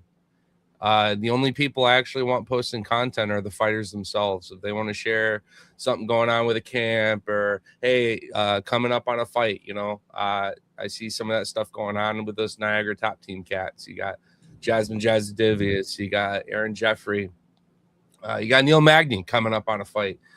These are all warriors in the mud hut, and I want to put the spotlight back on these fighters, let them know that they got some real people behind them. Hard to do that when everyone's self-promoting, jerking off, posting their shit all day. So you're about to help shape even the mud hut with this inspirational look at being authentic. So hell yeah. Let's keep it going. Let's keep it growing. Yeah. I'd like to do some fighter interviews too. We talked about doing some of that. Like, it'd be cool to interview some of these fighters for sure. I think we would conduct a pretty cool interview for sure. Oh yeah, all day, all fucking day. I think it'd be a missed opportunity if we don't focus on Niagara Top Team series of interviews, giving each respected fighter their own spotlight. And yeah, right now, like I said, Jasmine and Aaron getting ready to go to war, 2 different organizations, PFL, UFC. But if anyone knows ball, they know that Aaron Jeffrey almost was where Brendan Allen was able to make his entrance right into the UFC, because that was the fight for the contract that allowed such. And I think that with his wrestling and base, he would have had some wins and losses at the UFC level. But here he is at PFL going for Grand Prix, and he's always right around that title range with Fabian Edwards, which is obviously cool, being Leon's little brother. So it's cool how the 2 organizations criss and cross, and then you get into who's training where, who's sparring where. Sometimes those fights break off, right? You had the one with Brendan Allen and RDR at Killcliff. Stuff like that is just very interesting to keep your tabs, but it also allows you to do one of my other favorite segments of yours, which is the matchmaking. Doing the Canada card, we were able to put some interesting fights together that I don't think Guru and all these other people who will put together fight cards would have even thought some of these fighters, because we were truly peeling through the different regions of the province and taking some really skilled and fun fighters and putting them on an opportunity to come to the UFC level and show up for the mighty red state, or country, I should say, the province. But how's all the smoke over there? I know Smoke Fiend's big part of the fucking smoke issue up there. How's the fucking weather, guy? You guys able to breathe? Like, fuck. We can in the Maritimes. Out west where icy is, I'm not sure how it is out there. It's probably more smoky. In my mini barn, my shed there, it's like a hot box. It's pretty smoky in there right now. Paulie said no. All right, Paulie, get some sleep, brother. Okay, we might need a big F3 in the chat, a big woo here. We're back to coding. Back to that main event, you think, or what are you thinking? Before I go to the main event, I did want to pull off the numbers from Narulo in his last knockout win on the show. So basically how you do that, you just look at September 20th, 2022, and I put it in the calculator here. It was a Tuesday Contender Series fight to the date here. And what we can remember on our code is Mike Davis falls 10-2 inside the distance, right? Mm-hmm. September 20th. There is 102 days left in the year. Mike Davis can fall 10-2 inside the distance here. This was the date that Narulo won by knockout, last one inside the distance. That's a sweet connection.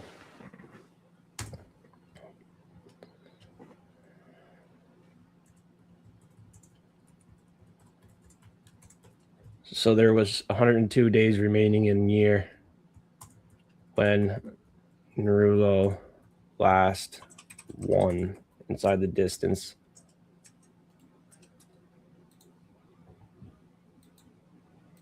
I butchered that.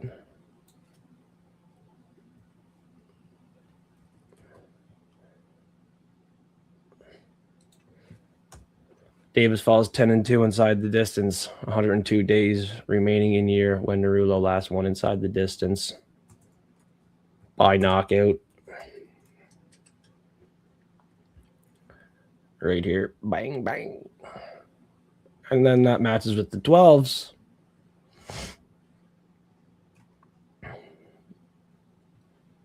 The the 31. That was down here for Davis. 3 years, 10 months since he's won. 144. 1,404 days since Narulo won by knockout. 144. I can go back up here. Don't believe I've seen that 144 anywhere. No. So trying to correlate these numbers right here. I'll move it right there. The one's highlighted right here on the right side. Try to correlate some of those now. Maybe 46 months, if we can find the 46. 200 weeks since he's won by knockout, Narulo. So 46, 200. There's the 46 for Beast Boy. Reverse reduction, 46. 46 weeks since Narulo won by knockout. Boom. Right nice. There, right above me.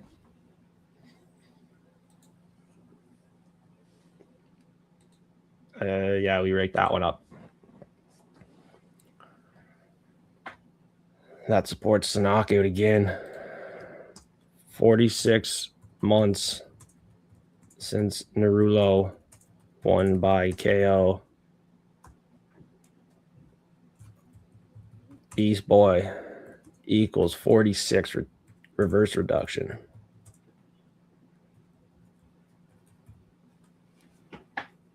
Bing, bing. Bing, bing. Right there. Fuck yeah. I like that. I like that. That lines up pretty good. We got the 102 off that date. And then we got the 46 off that date. God damn. Yeah, I like the knockout for Narulo here. I'm going to have to sprinkle on that. Yeah. No, it's live. I guess it just depends what we see out of Davis. He's the one that I'm seeing the most inconsistencies. If he shows up and Davis is on, I believe it definitely goes to the judges. But I don't know. He's had some flaws. Kind of seems lost in his own style, trying to mix things and force things. Like the fight he had where he opened up scooting around on his ass. I was just shaking my head like, oh, no. That's true. Let's take a look at February 1st here. Yeah. When he last lost, 2005.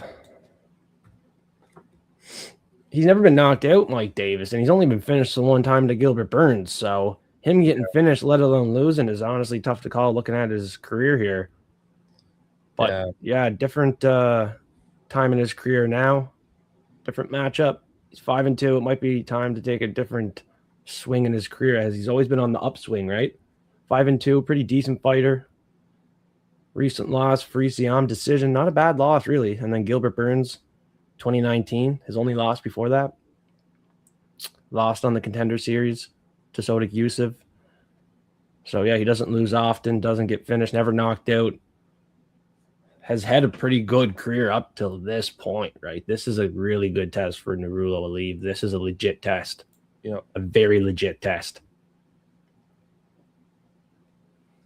So we're still even going to try to code Davis to win this fight, possibly. But with Narulo never losing, you have no numbers to go off for that. Mike Davis won his last fight, so we could look at when he last fought till the next fight night. But I still wouldn't really strongly go off that. I'd like to use like this numerology for Narulo Aliyev's name that we did to try to pair up the numbers, and we couldn't do that. What we did do was already displayed here. So I'll look at Tajik Eagle and Narulo. And I basically want to take a look, a little gander down here, back at Davis when he last lost the fight. Maybe get a little more confirmation on this one. Right? It was the second month, first day. So there's the 1 and 2 matching again, the 12. First day of the second month is when he last lost. Yeah, it's a nice connection too. So Davis last lost first day of second month. So the 1 and 2, the 12 is lining up a lot, and it all supports Narulo to win as a favorite, in my opinion. Yeah. If you have a different opinion, the live chat can talk, be active. After the fact, comment too. If you have a different read on Mike Davis, I'll try to code it in depth more. If I do find a better code on Mike Davis throughout the week, it will be for paid members in Patreon. If you're in Patreon, please link to Discord to get all that extra information, get all those locked channels. But right now, I think I'm going to have to lean towards Narulo to win this fight, and most likely by knockout, which will be a very valuable pick and prop. Might even be a value prop here on the Prop Fiend show. So a little extra sauce for Friday's show here, 9 p.m. Eastern time or 4 p.m. Eastern time. You could see me with a Narulo Alif pick by knockout, depending on the number. In my opinion, before they price the fight, based off what we know and respect from Davis, the knockout prop should be 10-1 or 15-1. And I wouldn't question it. 100%, 10-1, 15-1. So if we see anything lower, that is fishy in my opinion. If it's 7-1, if it's 6-1, very fishy, the knockout on Narulo. Because based off the respect for Davis and the fact that Narulo doesn't win by knockout often, look at the competition that he knocked out. And the when competition was his last knockout though? Yeah, it's a while ago. Much lower guys, right? Josh Wick. There you go. And we've coded, 46 months since he's won by knockout. Beast Boy equals 46 reverse reduction. But nothing too strong based off that. Other than, I guess, the 102 days remaining in year when Narulo last won by knockout inside the distance. And Davis falls 10-2 inside the distance. And that matches with the 12 everywheres. So we'll see if this code is correct on Narulo by KO. I do like it. I guess I'll side with that over the decision, just looking off the numbers right now. Hard not to, right? Yeah. But I do have Narulo to win this fight by a decision officially. That's how I picked the fight. Start of the week. Official picks, Tapology. Coding the fight, what we're doing here for fun is completely different, and the picks are separated. These are Zodiac picks, the Zodiac forecast, and it can pick a completely different fighter than my official picks. That's a crazy thing about this. And that's why we're going to go look at Bogdan Guzkov and Magomed Ankalaev here. One of the last things we talk about on the show. Yeah, I took the decision also, but I like the perspective of the code. And yeah, it's at least getting me excited for props that maybe I didn't consider before. So should be a fun fight card. Very fun card here in Abu Dhabi. So I got an interesting one with Guzkov right off the rip. Okay, let's jump over to this one. We've already covered 2 fights. Instead of going back so much, I'm just going to go like this. Boom. Yep. All right, let's just look at these numbers. See if... Oh, move it up a bit. So I got a connection right off the rip. So the reduction for Guzkov is 23. This will be his 3rd pro fight. 23rd pro fight. It will match that reduction number. Just Guzkov? Oh, yeah. Yeah. Yep. In his 23rd fight. Yep. Let's see if we can give you more confidence here, Toad. Well, I think people are sleeping on this guy a lot more. I do too. I think the odds are wide. I think he does have a chance. Well, yeah, I'd like to see some of these numbers back it up for sure. Just based off his name, those numbers, we're going to try to pair it with something with Ankalaev, and we can look at the last loss and the date for Ankalaev and another calculator here too. Off the hop, nothing off his pro MMA record. I know Ox defensive and hard to put away, but part of me believes that if Guzkov did get it done, it would be by a finish. I think Ankalaev actually wins the overall moments. It's just when Guzkov has a moment, it's far more lethal and dangerous typically, historically. Well, here we go. Here, Ankalaev, for as big of a monster as he sure has grinded out a lot of decisions. Guskov, he's only ever lost once. I think it's gonna be a knockout. Look at this. Yeah, the arena name. 211 reverse. Right? yeah. 211 reverse. Ankalaev is 11-1 in the knockout column. His opponents can improve 2-11 in the knockout column. 2-11 reverse. 211 reverse arena name. Ankalaev opponents can improve 2-11 in the knockout column. So Guskov KO. Quick code off the hop. Let's plug it in.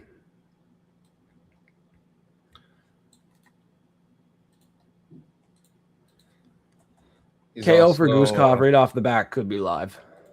Yeah, he's got 11 first-round knockouts.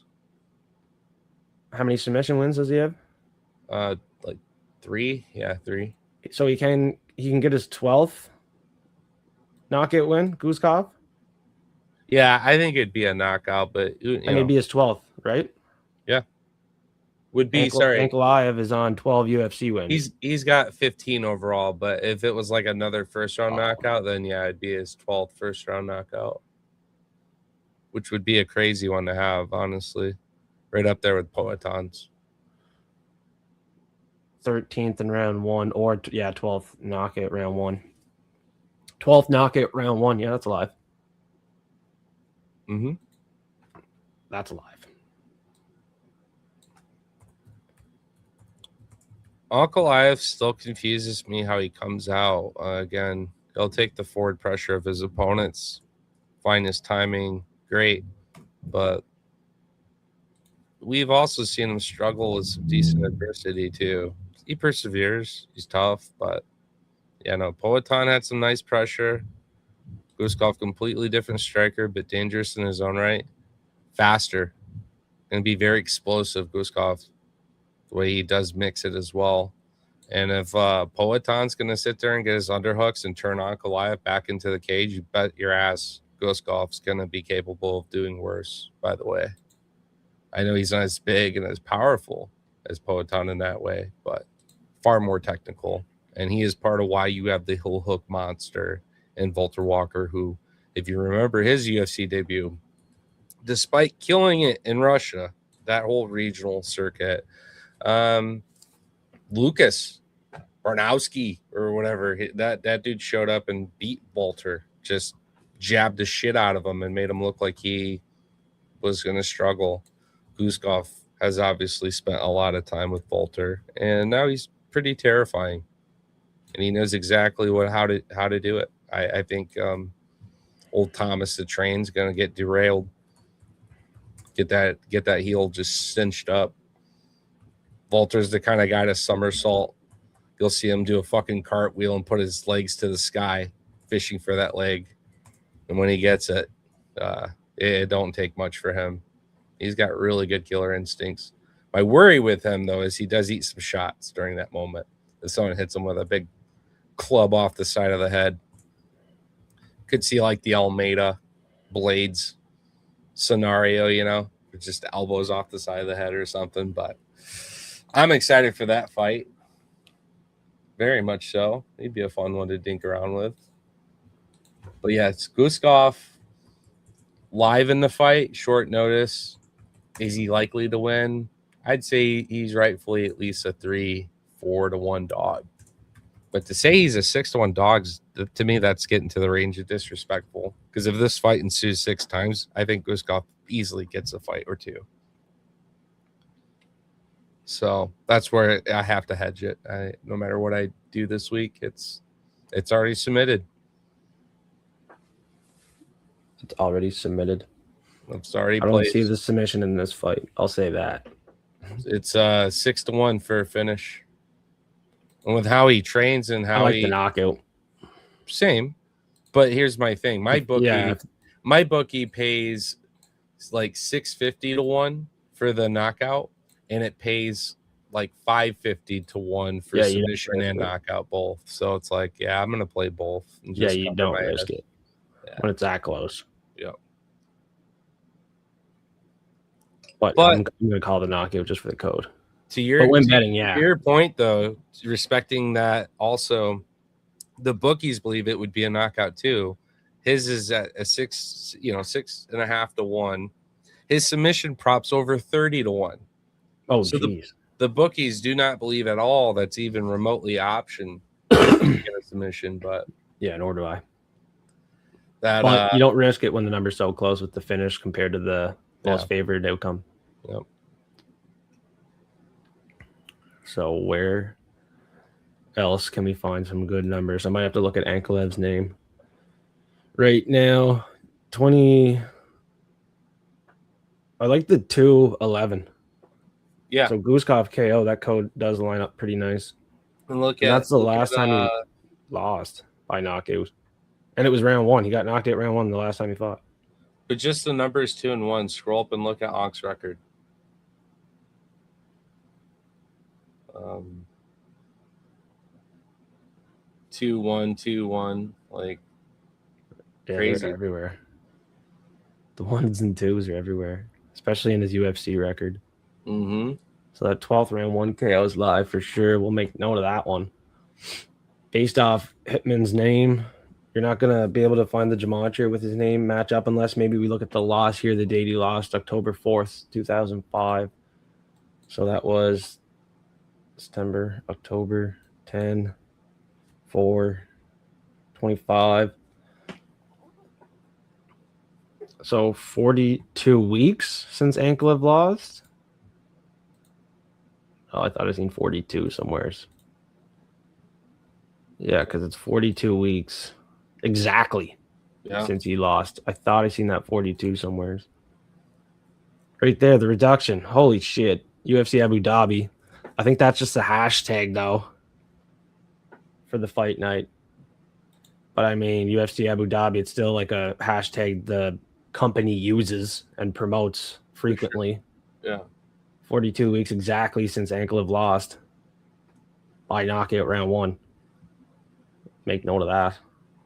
So far, the code that we're connecting is showing Ankalaev accruing another loss in a way. Like, that's the interesting thing I'm seeing here. I'm not seeing code that's supportive of Ank winning. And of course, you can write that, but yet what we're seeing so far really is interesting for Guskov's side. Yeah, based off what I'm seeing, my Zodiac would have to pick Guskov over Anklev right now. Yeah. And, you know, it might, I think it might. We'll see what we can find here. But right now, yeah, the Zodiac forecast is picking Guskov with you on this one, which is pretty wild. That'd be a good little segment, you know, coding with the toad. We came up with probably one of the loudest barks on the main card all year. Right up there, obviously, with the championship upsets. But for just a fun fight night, that would be a huge upset. This would be a huge one. Massive one. Because of the implications that Anklev has on the division, former champ, people saying he's going to go back and get that belt pretty easily. That's where he's fucking up. Maybe not. Maybe not. I kind of want to see him fight Yuri. Yeah, I don't see the 294 anywhere, so that'd be something to match up. The 294. 9 months, 21 days. Uh-oh. Yeah, with Abu Dhabi. 9 months, 21 days. 219.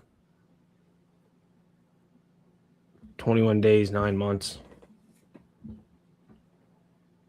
I'm seeing the number 9 under I for Hitman. 21 days, 9 months since Anklev lost by knockout. UFC Abu Dhabi once again, 219. Yeah, that works. I'll make note of that one again.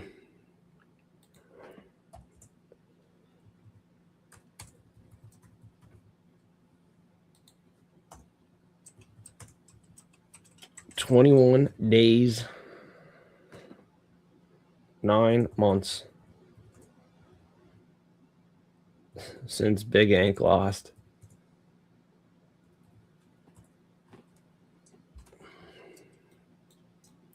So it does match up pretty good for Gooskov so far.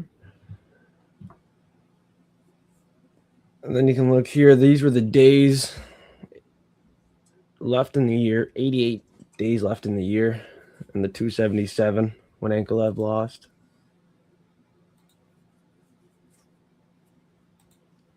And I don't see them. Guskov KO has 121 ordinal.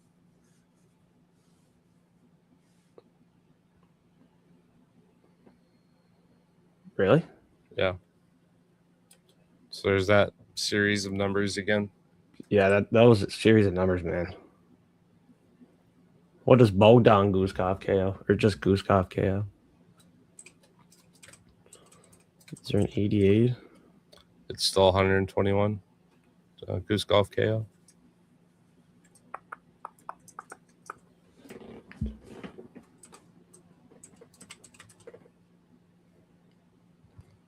What I want to check is oh, dude. Searching Bogdan KO. I get number reduction 33. He is 33 years of age. I get 69, which is a number we connected again recently on, which I thought was fucking hilarious. Let's see what else we get here. I honestly thought I seen the 69 somewhere else too. Anyways, that's the main Maybe one, not the original. reduction 33 again. So there's a connection. So Bogdan KO is actually kind of hitting numbers that you can either link or you're seeing a lot of. Not to mention his date of birth, September 12th. So that number 1 and 2, even further yet into the date of birth. Yep. Crazy. Born on the 12th day. Last fight was in December, December 6th, divisible of 12, you know. Yeah, it all is really a connection. We'll see how much it plays into a fact in this fight. Guskov born on 12th day. Big Ank stays on 12 UFC wins. There's just so many connections with this 1 and 2. / 21 pro wins. Put a mirror on it. Just put a mirror on it and reverse it. And then you said 18. 23rd. Yeah, it'd be his 23rd pro fight. So with that, and that was his reduction, I thought. 23rd pro fight. It's the 23rd UFC event in Abu Dhabi. It is. As well. And Guskov equals.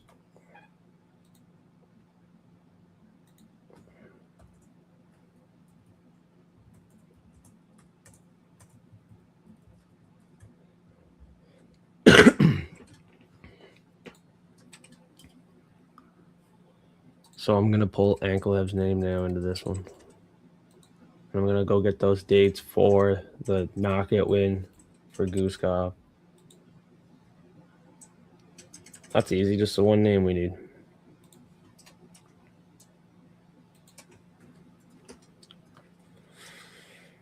Bam.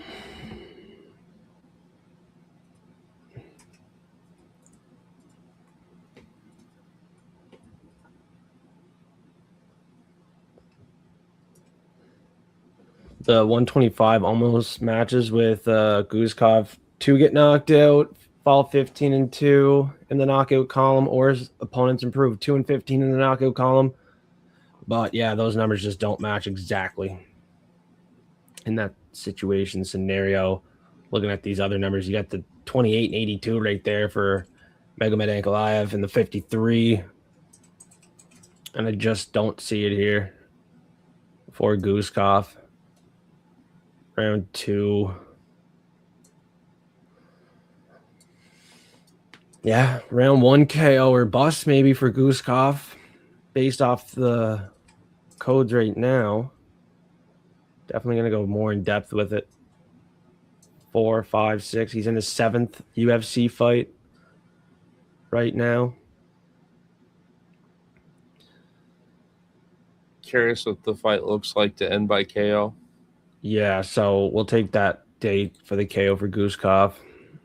He knocked out Krylov July, same month, July 26th. Holy shit, almost the same day. His last knockout win was literally almost the same day, just a day apart. July 26th, July 25th. Pretty sweet, last year. 364. 11 months, 52 weeks.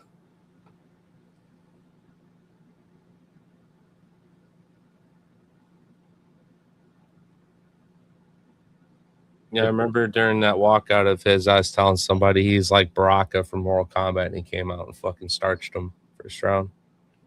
52 weeks exactly. Anklev's 53. Pretty damn close there, but no horseshoe. 11 months. I guess with the 11, we can check the 11 months.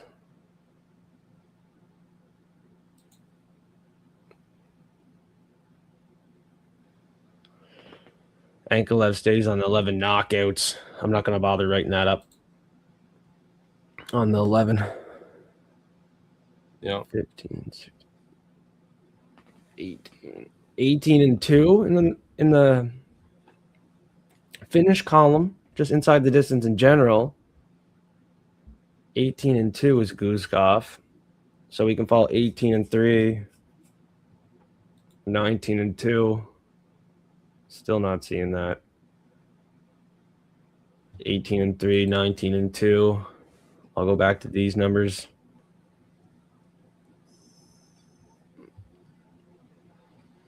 No, but the 125 reduction matches with the ordinal of Megamed Ankalaev UFC Fight Night, Ankalaev versus Gooskov. They match. Doesn't really indicate him winning, in my opinion, at all.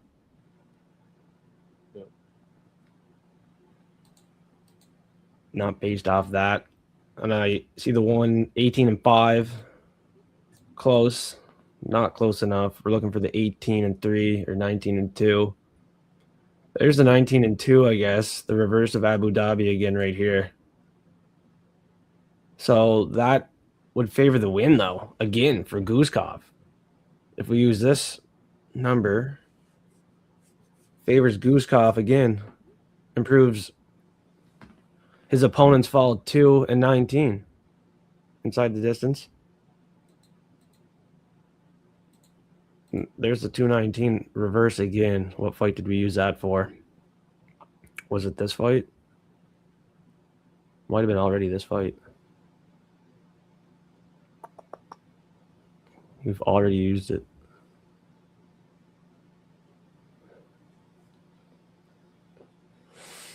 Where did it go?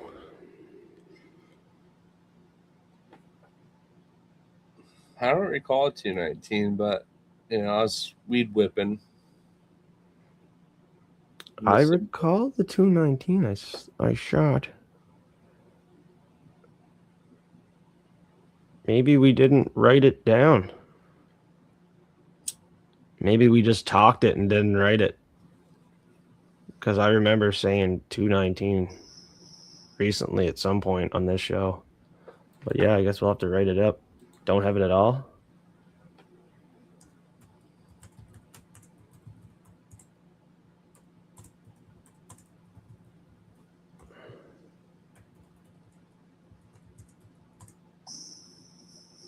Opponents of Big Ank. No, opponents of Gooskov. ball 2 and 19 inside the distance. UFC Abu Dhabi 219 reverse.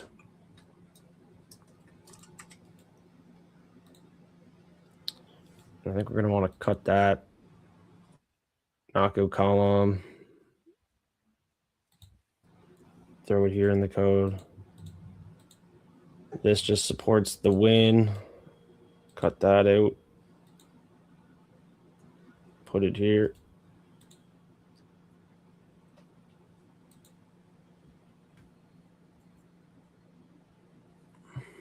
This is interesting. So I'm just putting together random shit.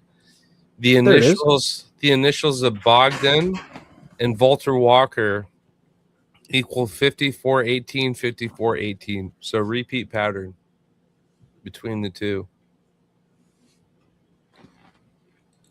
The 219 was right in front of us, Toad. What was it?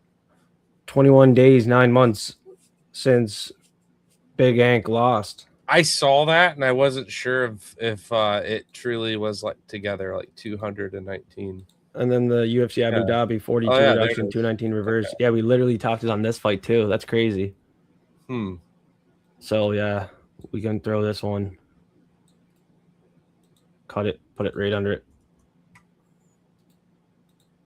Nice. 219. Yeah, wow. Crazy. It all lines up for Gooskov so far. This is crazy. But this is like the feelings I had with Nigerian Nightmare. I mean, again, your codes, right? Your codes are actually like pointing to these huge underdogs. But what if event again? Yeah. What if this though? What if we keep finding codes for these huge underdogs and they keep losing? And rather than think that the code is supporting evidence of them winning, then we start discovering like, oh, dude, we're gonna crack the code of who's losing. You know what I mean? Yeah, this could be like codes can be perceived in different ways. You know what I mean? Like we're just humans. We had extraterrestrial teachers of wisdom, right? They're the ones who explained the code to us. We're just playing telephone with it now, right? We're trying to catch up and tap into that stem that used to be in our brain that we used to all be able to tap in and communicate through all the trees throughout the land. They cut them down, and now you have mountain ranges, you see? So thanks for having the Toad on the Code Show. You get me fucking going, son. Yeah.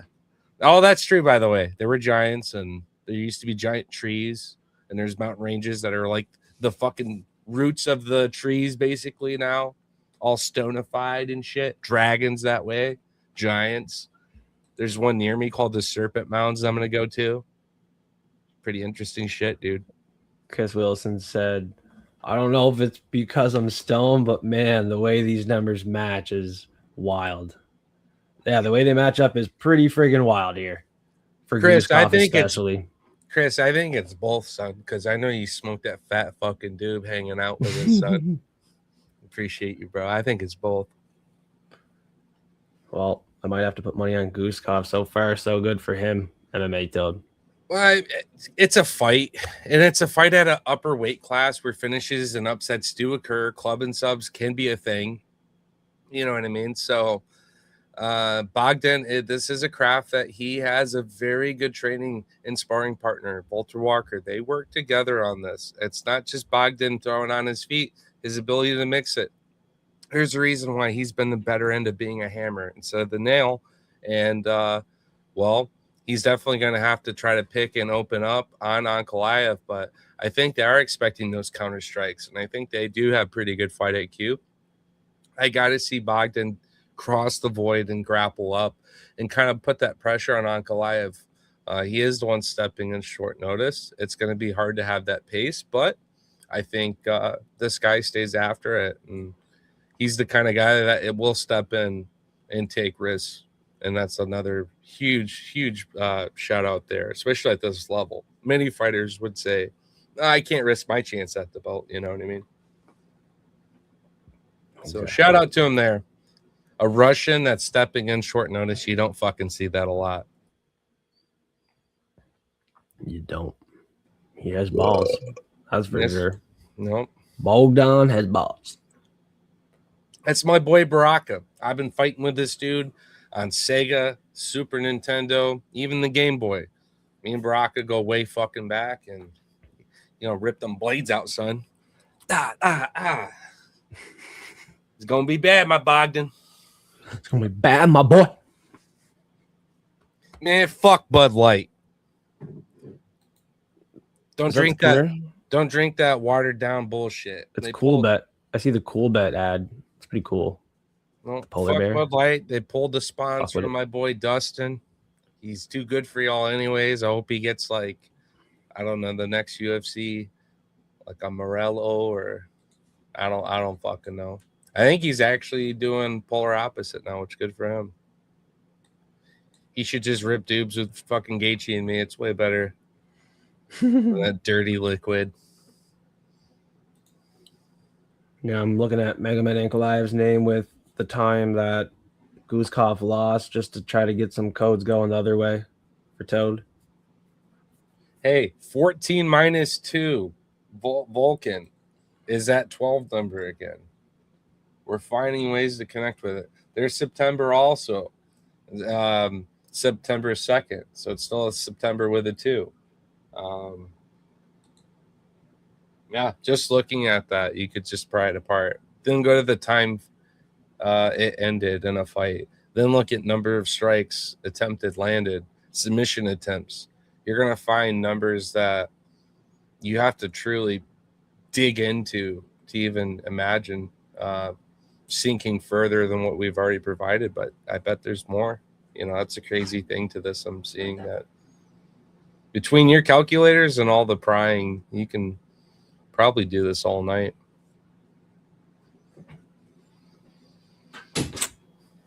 Got a milkshake upstairs. I bring all the boys to the yard. BT's here because he heard the milkshake. Brings all the boys to the yard.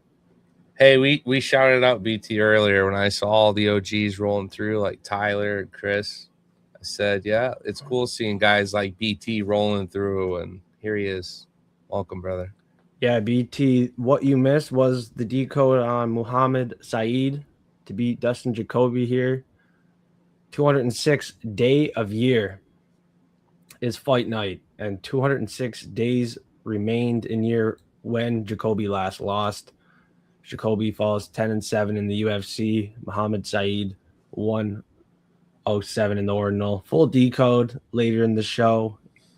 If you have to rewind the episode, it was a pretty good one. We went with Narulo Aliyev to win the fight over Davis, and we like the knockout. Just decoding it.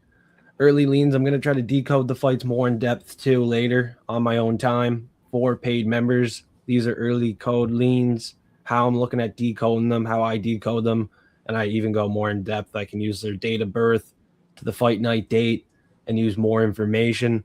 But a lot of the information that we found kind of paints a picture towards a certain fighter and how they're going to win. So hoping we get paid and start picking up some momentum here with the Zodiac forecast. It's just for fun. Most of the time, just sprinkle bets. But we have had some big bets in the past using this stuff, depending on the info we can find. And once we start calling a couple correct and cracking codes, obviously confidence will go up and the bankroll will go up. For now, looks like Guzkov, another main event underdogs coded here.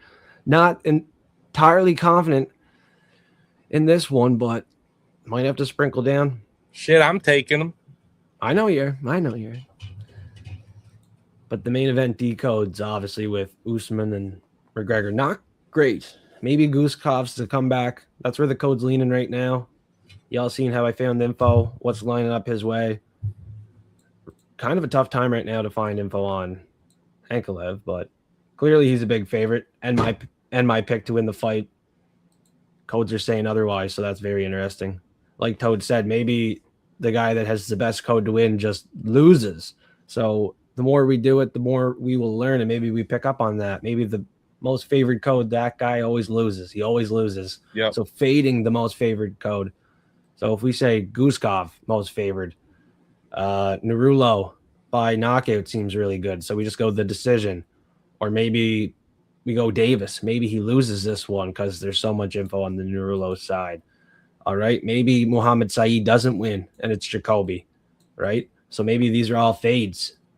All right. So we're going to learn as we keep doing this in the future. Thanks for Toad motivating me to keep it going. It's something that a lot of people don't do in the UFC community. And the fact that I can plug into any fight and do what I do is pretty cool. So thank you, Toad, for all your support and kind words here tonight. Yeah, no, it's interesting shit, man. I'm sure there's a good community of people that were like me that kind of maybe heard of this kind of thing being done, but never necessarily applying to UFC or in the world of sports betting for fun. And the amount of times you follow up a statement like that with, hey, do this responsibly, do this, do that.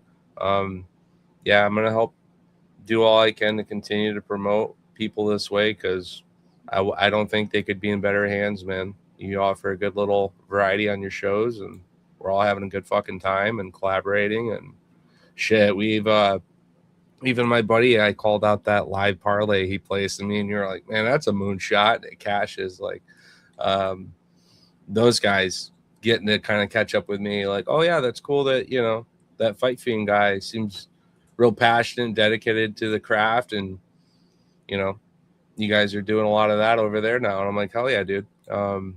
Again, great to see the community, guys like BT showing up, Chris, Tyler, Polly Walnuts making us laugh quite a bit, Cappers, Tim, the guys who've set the foundation over on this channel with you for some time, Icy, being the Volkanowski to the crew, jumping in anytime, anywhere.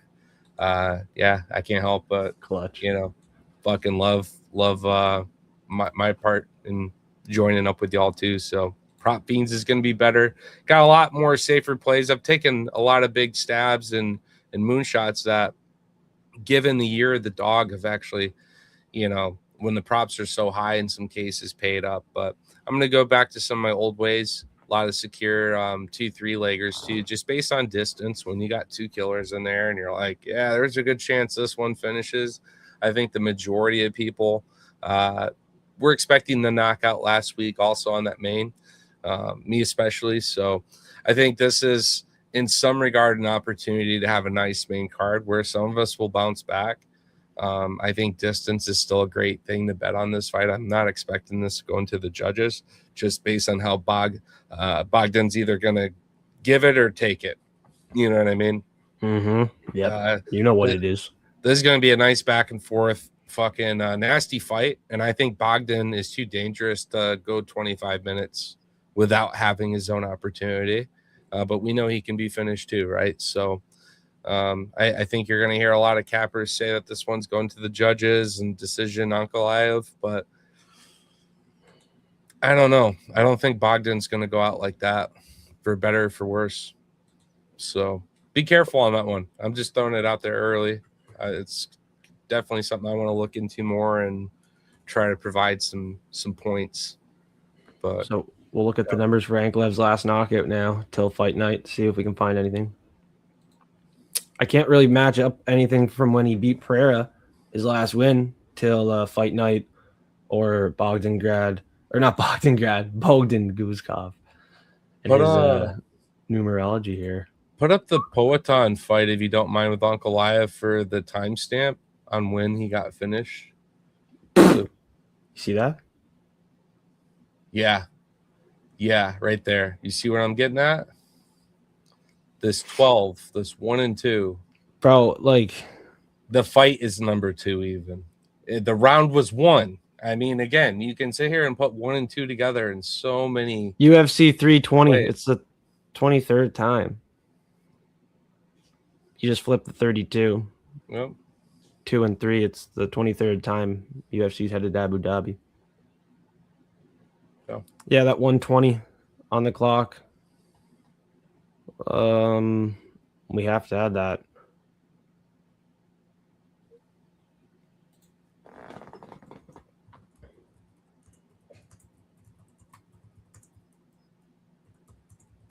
Good call out, Toad. Yeah. Something I might have found later after the show while not live. So that's a good call live here. You know, it's crazy.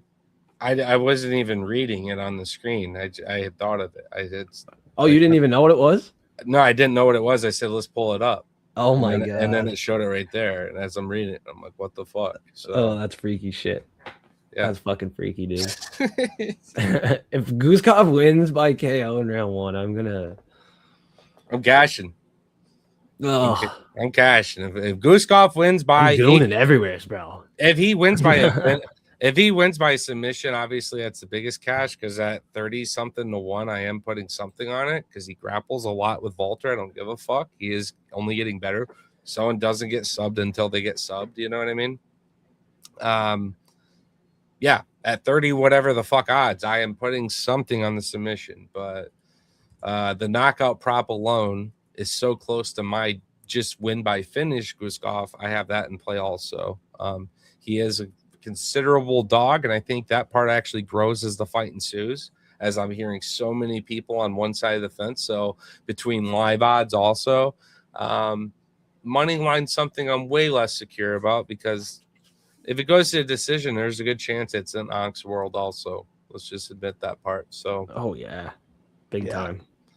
So, anyways, I am a firm believer in Guskov. He is the pick, not just a crazy underdog prop for me. Even with the short notice, my biggest takeaway, if you go watch the fight with Onk and Poetan the last 2 times, Poetan has no problem in that second fight counter grappling Ankalaev to break away and just throw. The pressure is not scary anymore. Guskov will obviously far exceed Poetan in that realm. So we'll see. We'll see what it looks like.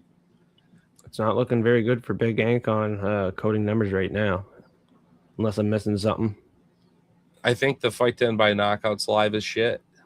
I think that is respecting a good coin flip on both sides, hammer and nail. Yeah. I just can't find the numbers to support the knockout for Ankalaev right now. I can find them for Guskov, but yeah. Yeah, I can't find a single thing on Ankalaev right now. I'm gonna start tapping into this shit here.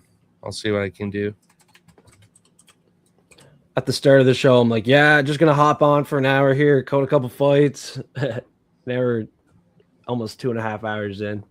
What do you know? Oh, yeah, that's what I mean. It takes like a good hour just to code one fight for a bit. I already got a connection for you.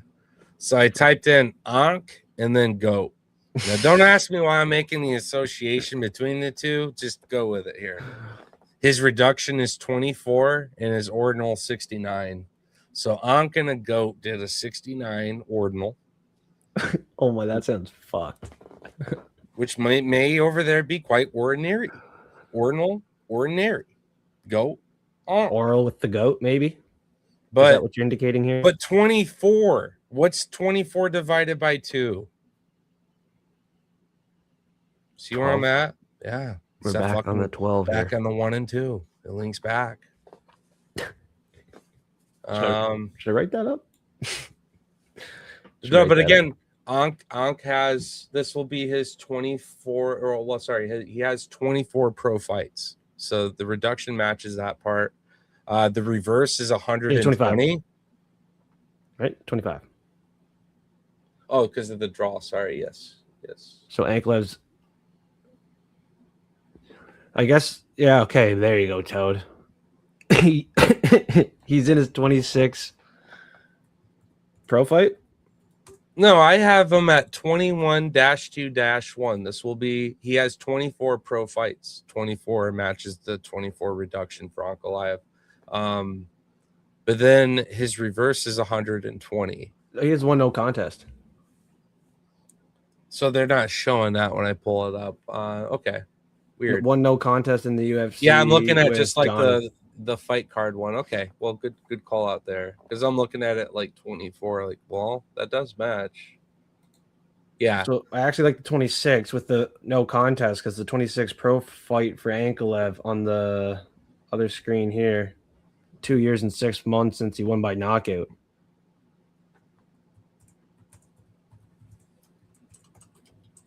So I guess, yeah, maybe either guy by KO again.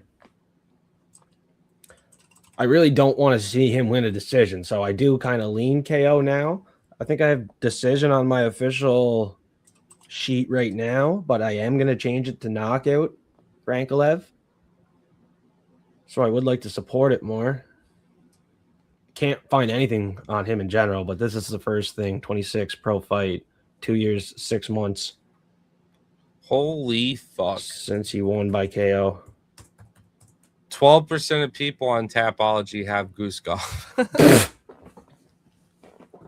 Holy shit. Tapology knows, man. They're in on us. Oh, that's another 1 and 2 to the Goose Golf code.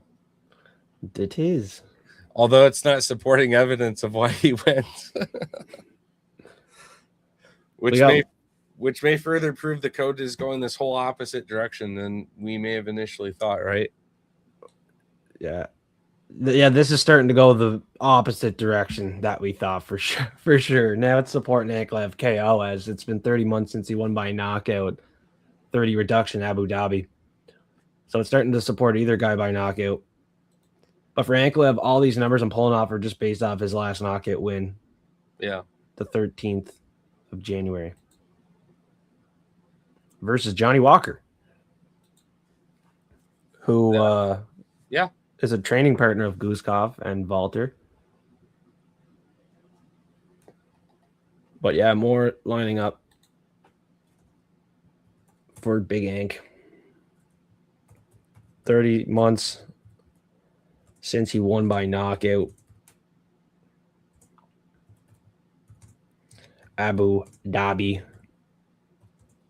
equals 30 reduction.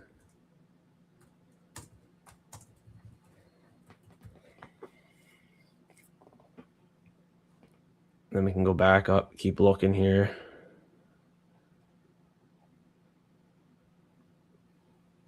For what I see, that might be it. That might have been the only thing I seen. Yeah, I'm not seeing a bunch on him either. But yeah, the 30 and the 2 years, 6 months, 30 months, 2 years, 6 months lines up for the knockout on Ank. And using this sheet. Oh yeah, the 26. Again, that's why I kept looking here. It's 2 years, 6 months, 26 fight, 206 day a year. Oh shit. So and it's even 12 days, which is fucking crazy. And then there's 12 days on it's fucking silly.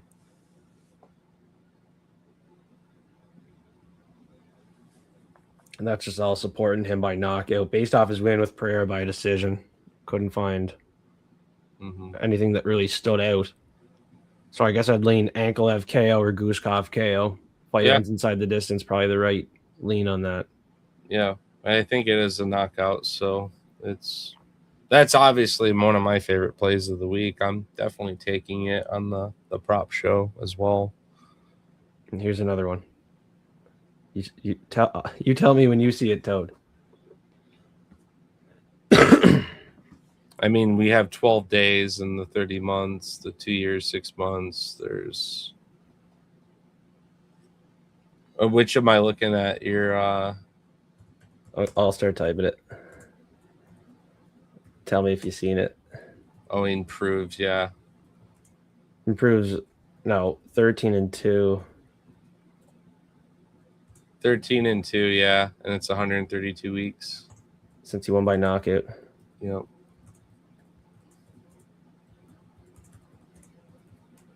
There, that's pretty good evidence right there. Yeah. 13, 2, 1 and 1. Throw that up, but 13 and 2. Big Ank improves 13 and 2 in the UFC, 132 weeks since he won by knockout. So if he's to win, I think it's by knockout. He's a 5-1 favorite. For sure. Still a lot supporting Guzkov to win. And we can go more in depth with Anklev coding it. Well, it's supporting Guzkov. We haven't quite figured out which way the pendulum's fucking swinging here. This code could really actually call out who's getting sunk You know, who's going to get beat up on. So could be a new cool segment too, like who's got the most evidence on him, because it's getting scary for him to win. That'd be kind of cool. The further you go down the rabbit hole, the two fighters, you know. Yeah, sometimes when there's good evidence on both sides, it comes down to like your opinion, and then you kind of have to read the odds, or just pick whatever code you think looks better, sounds better.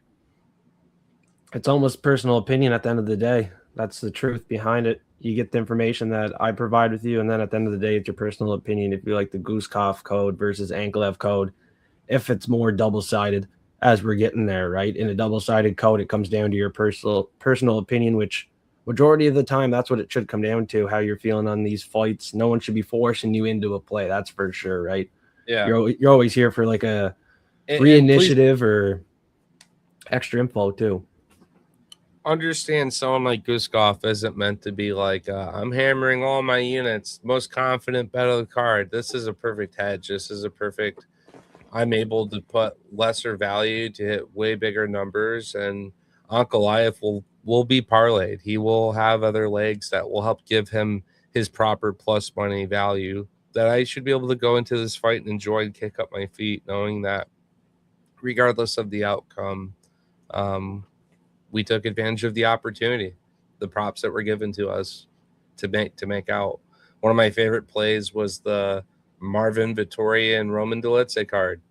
I had some long shots on distance, 7-8 legs. Both of those went into the main event with the under and the over of 4.5 yards rounds. So I just sat there and kicked up my fucking feet, knowing that I was making 70x or 85x on the fight. You know what I mean? Because of some big distance long shots that I don't care how confident you are. If you go above 5 legs, it starts to turn into a bit of a long shot. But these were unders and overs that I was very confident in, and they actually had pretty good values. So again, if you're stuck between two fighters and you respect the danger coming on both sides, consider looking at a fight to end by a knockout as an option if it's between two bruisers and two strikers, or distance no for people who will mix it and offer the submission threats. Sometimes that's a little safer than picking between one or the other. But that's, again, something that no one forced me into. I just kind of was like, well, if I was parlaying, I miss this leg way off less often than, say, like a cycle. People get into parlays because people advertise cycle parlays and don't talk about nothing else. That's a very poor example of what you should put your money into, and that alone on a weekly basis. It obviously isn't that way, and they have many other plays, but yeah. If you really like a method and you want to cycle it up, find distance values instead of another cycle play, and you'll find that that method's going to cash out a lot more times than it misses, guaranteed. So it's cool. Check out the Discord. You're going to see a variety of cappers on there, different sports as well. Some pretty good takes, but I enjoy the MMA piece. You guys can find me over there too. We've, again, had big long shots and big underdogs. Sometimes those bark, but no, I'm feeling much better about this card. There's some fighters that I think have not only the skills to get it done, but man, is your highness going to be in that crowd, and Turkey and the whole gang, and it's going to be for his majesty kind of night. So if you know what I'm saying, you can really secure some of these fights if you know what I'm saying. I know what the toad is saying. What I see in here is 13 UFC win for Anklev, 13th day of month when he last won, or 13th day of year. Because it was January 13th, so 13th day of year / month when he last won by knockout, and it would be his 13th UFC win, 12th knockout win. Goosekoff born on that 12th day.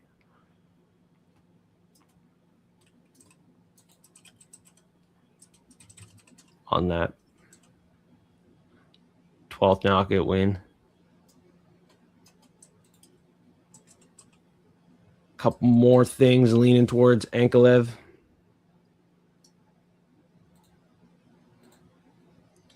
Bro. Paul Craig subs Big Onk gives the reverse reduction of 122, which is again 12-2. It's everywhere. Holy shit.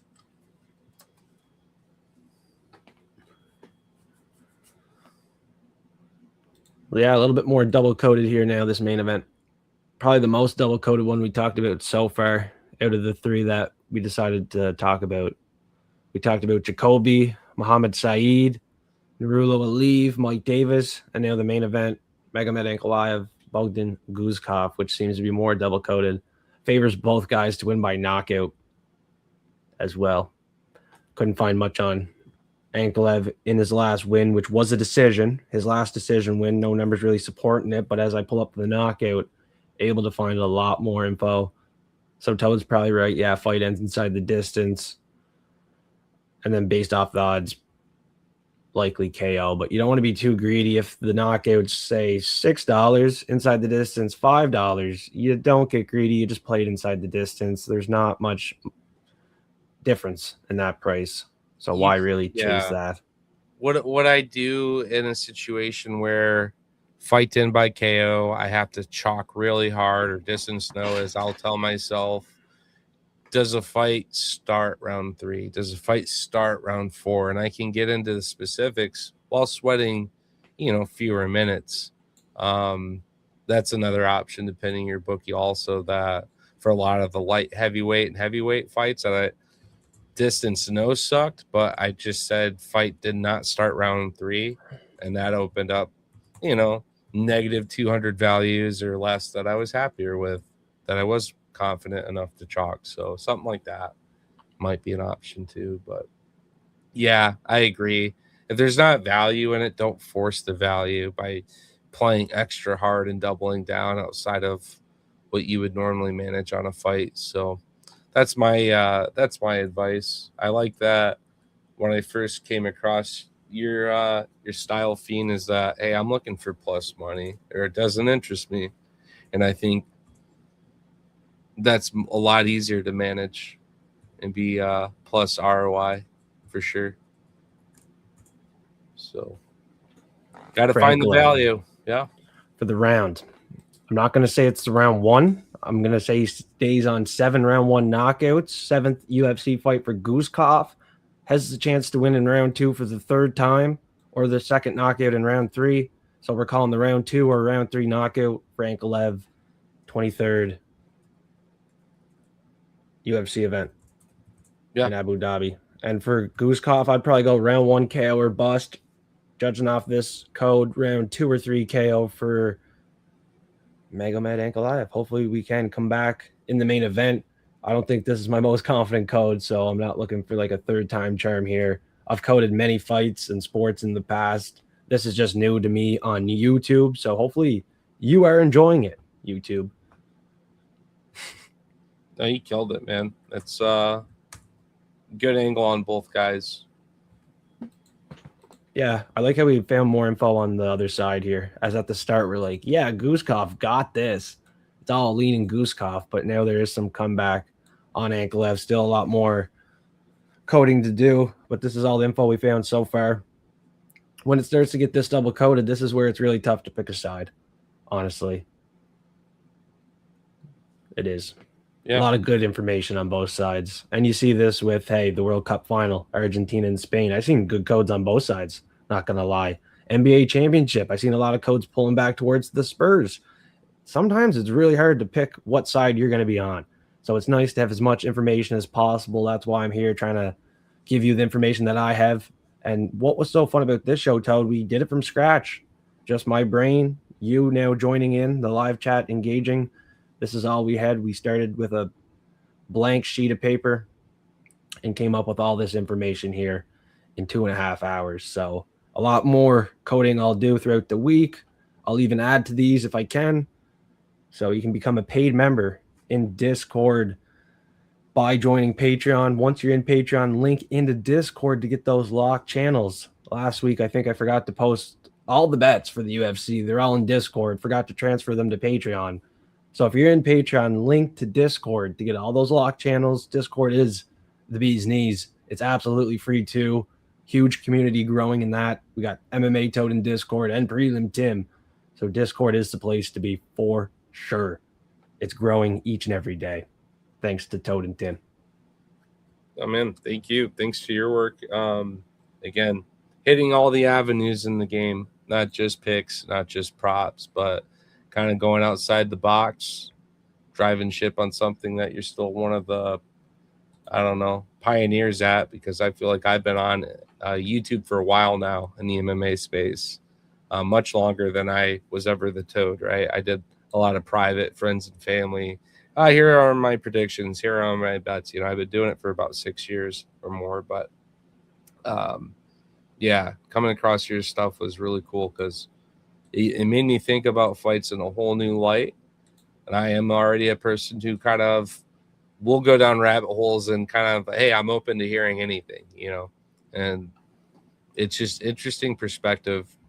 And again, maybe there's two angles at looking at the code, right? And 100%, I think that bro. each week you're going to learn more about how you're reading the code too, because I think we might be unraveling who's getting demised through the code rather than who may win in some cases. And yeah, I had a good feeling that was maybe the chances why I said it when Guskov was the initial opener on that main. And I'm like, man, these are huge dogs. And so far, not all of them bark like Gaethje. Not all of them bark like Strickland. So, they don't, no. But Wish they did. I'm picking Guskov because I think he's another one for the year, baby. I think he is. Hear that? Sound the alarm. I think it's looking live. to rob the bookies on this one. Big dog. For sure. That's where we're going to close the decodes, live decodes from scratch with MMA Toad. I'm going to croak more hoots with Toad live stream after the show. We're going to chill and chat for a little bit, maybe set up another show for tomorrow. If not Thursday, we're back Friday for sure. Prop Beans are live 9 p.m. Eastern time for the late show. Fantasy draft will run after that first one, 4 p.m. Eastern time on Friday. Fantasy draft is for everyone. You're welcome to join. Easiest way to join, jump in Discord. Let us know. We have a channel opened up for the fantasy draft. Then we can add you to an Instagram group. And then you're in the draft. Chance to win $50. MMA Toad knows I send that 50 to the winner. So you get $50 or win. If you lose, like I did last week, you get eliminated back into the pool. And then we got 4 or 5 names in the pool. MMA Toad. I'm going to be out for a bit. Yeah, no, I dude, first time showing up, wasn't expecting that. You did it. I really appreciate it. I spent it immediately on some new UFC trading cards. So got a lot of mail day coming. I had to sneak in our girl Fatima Klein after that last performance as well. But in my usuals, got some highly anticipated Gaethjes in the mail, some Panini 2021s, pretty rare limited print. And I got a case at Israel Adesanya of the Sapphire, the Infinite or the Infinity or whatever.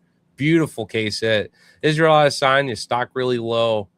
Obviously showing up, not getting it done anymore and losing what it meant to be the style bender a bit, kind of going down that Anderson Silva road. So I'm hoping he has a good torch pass fight here.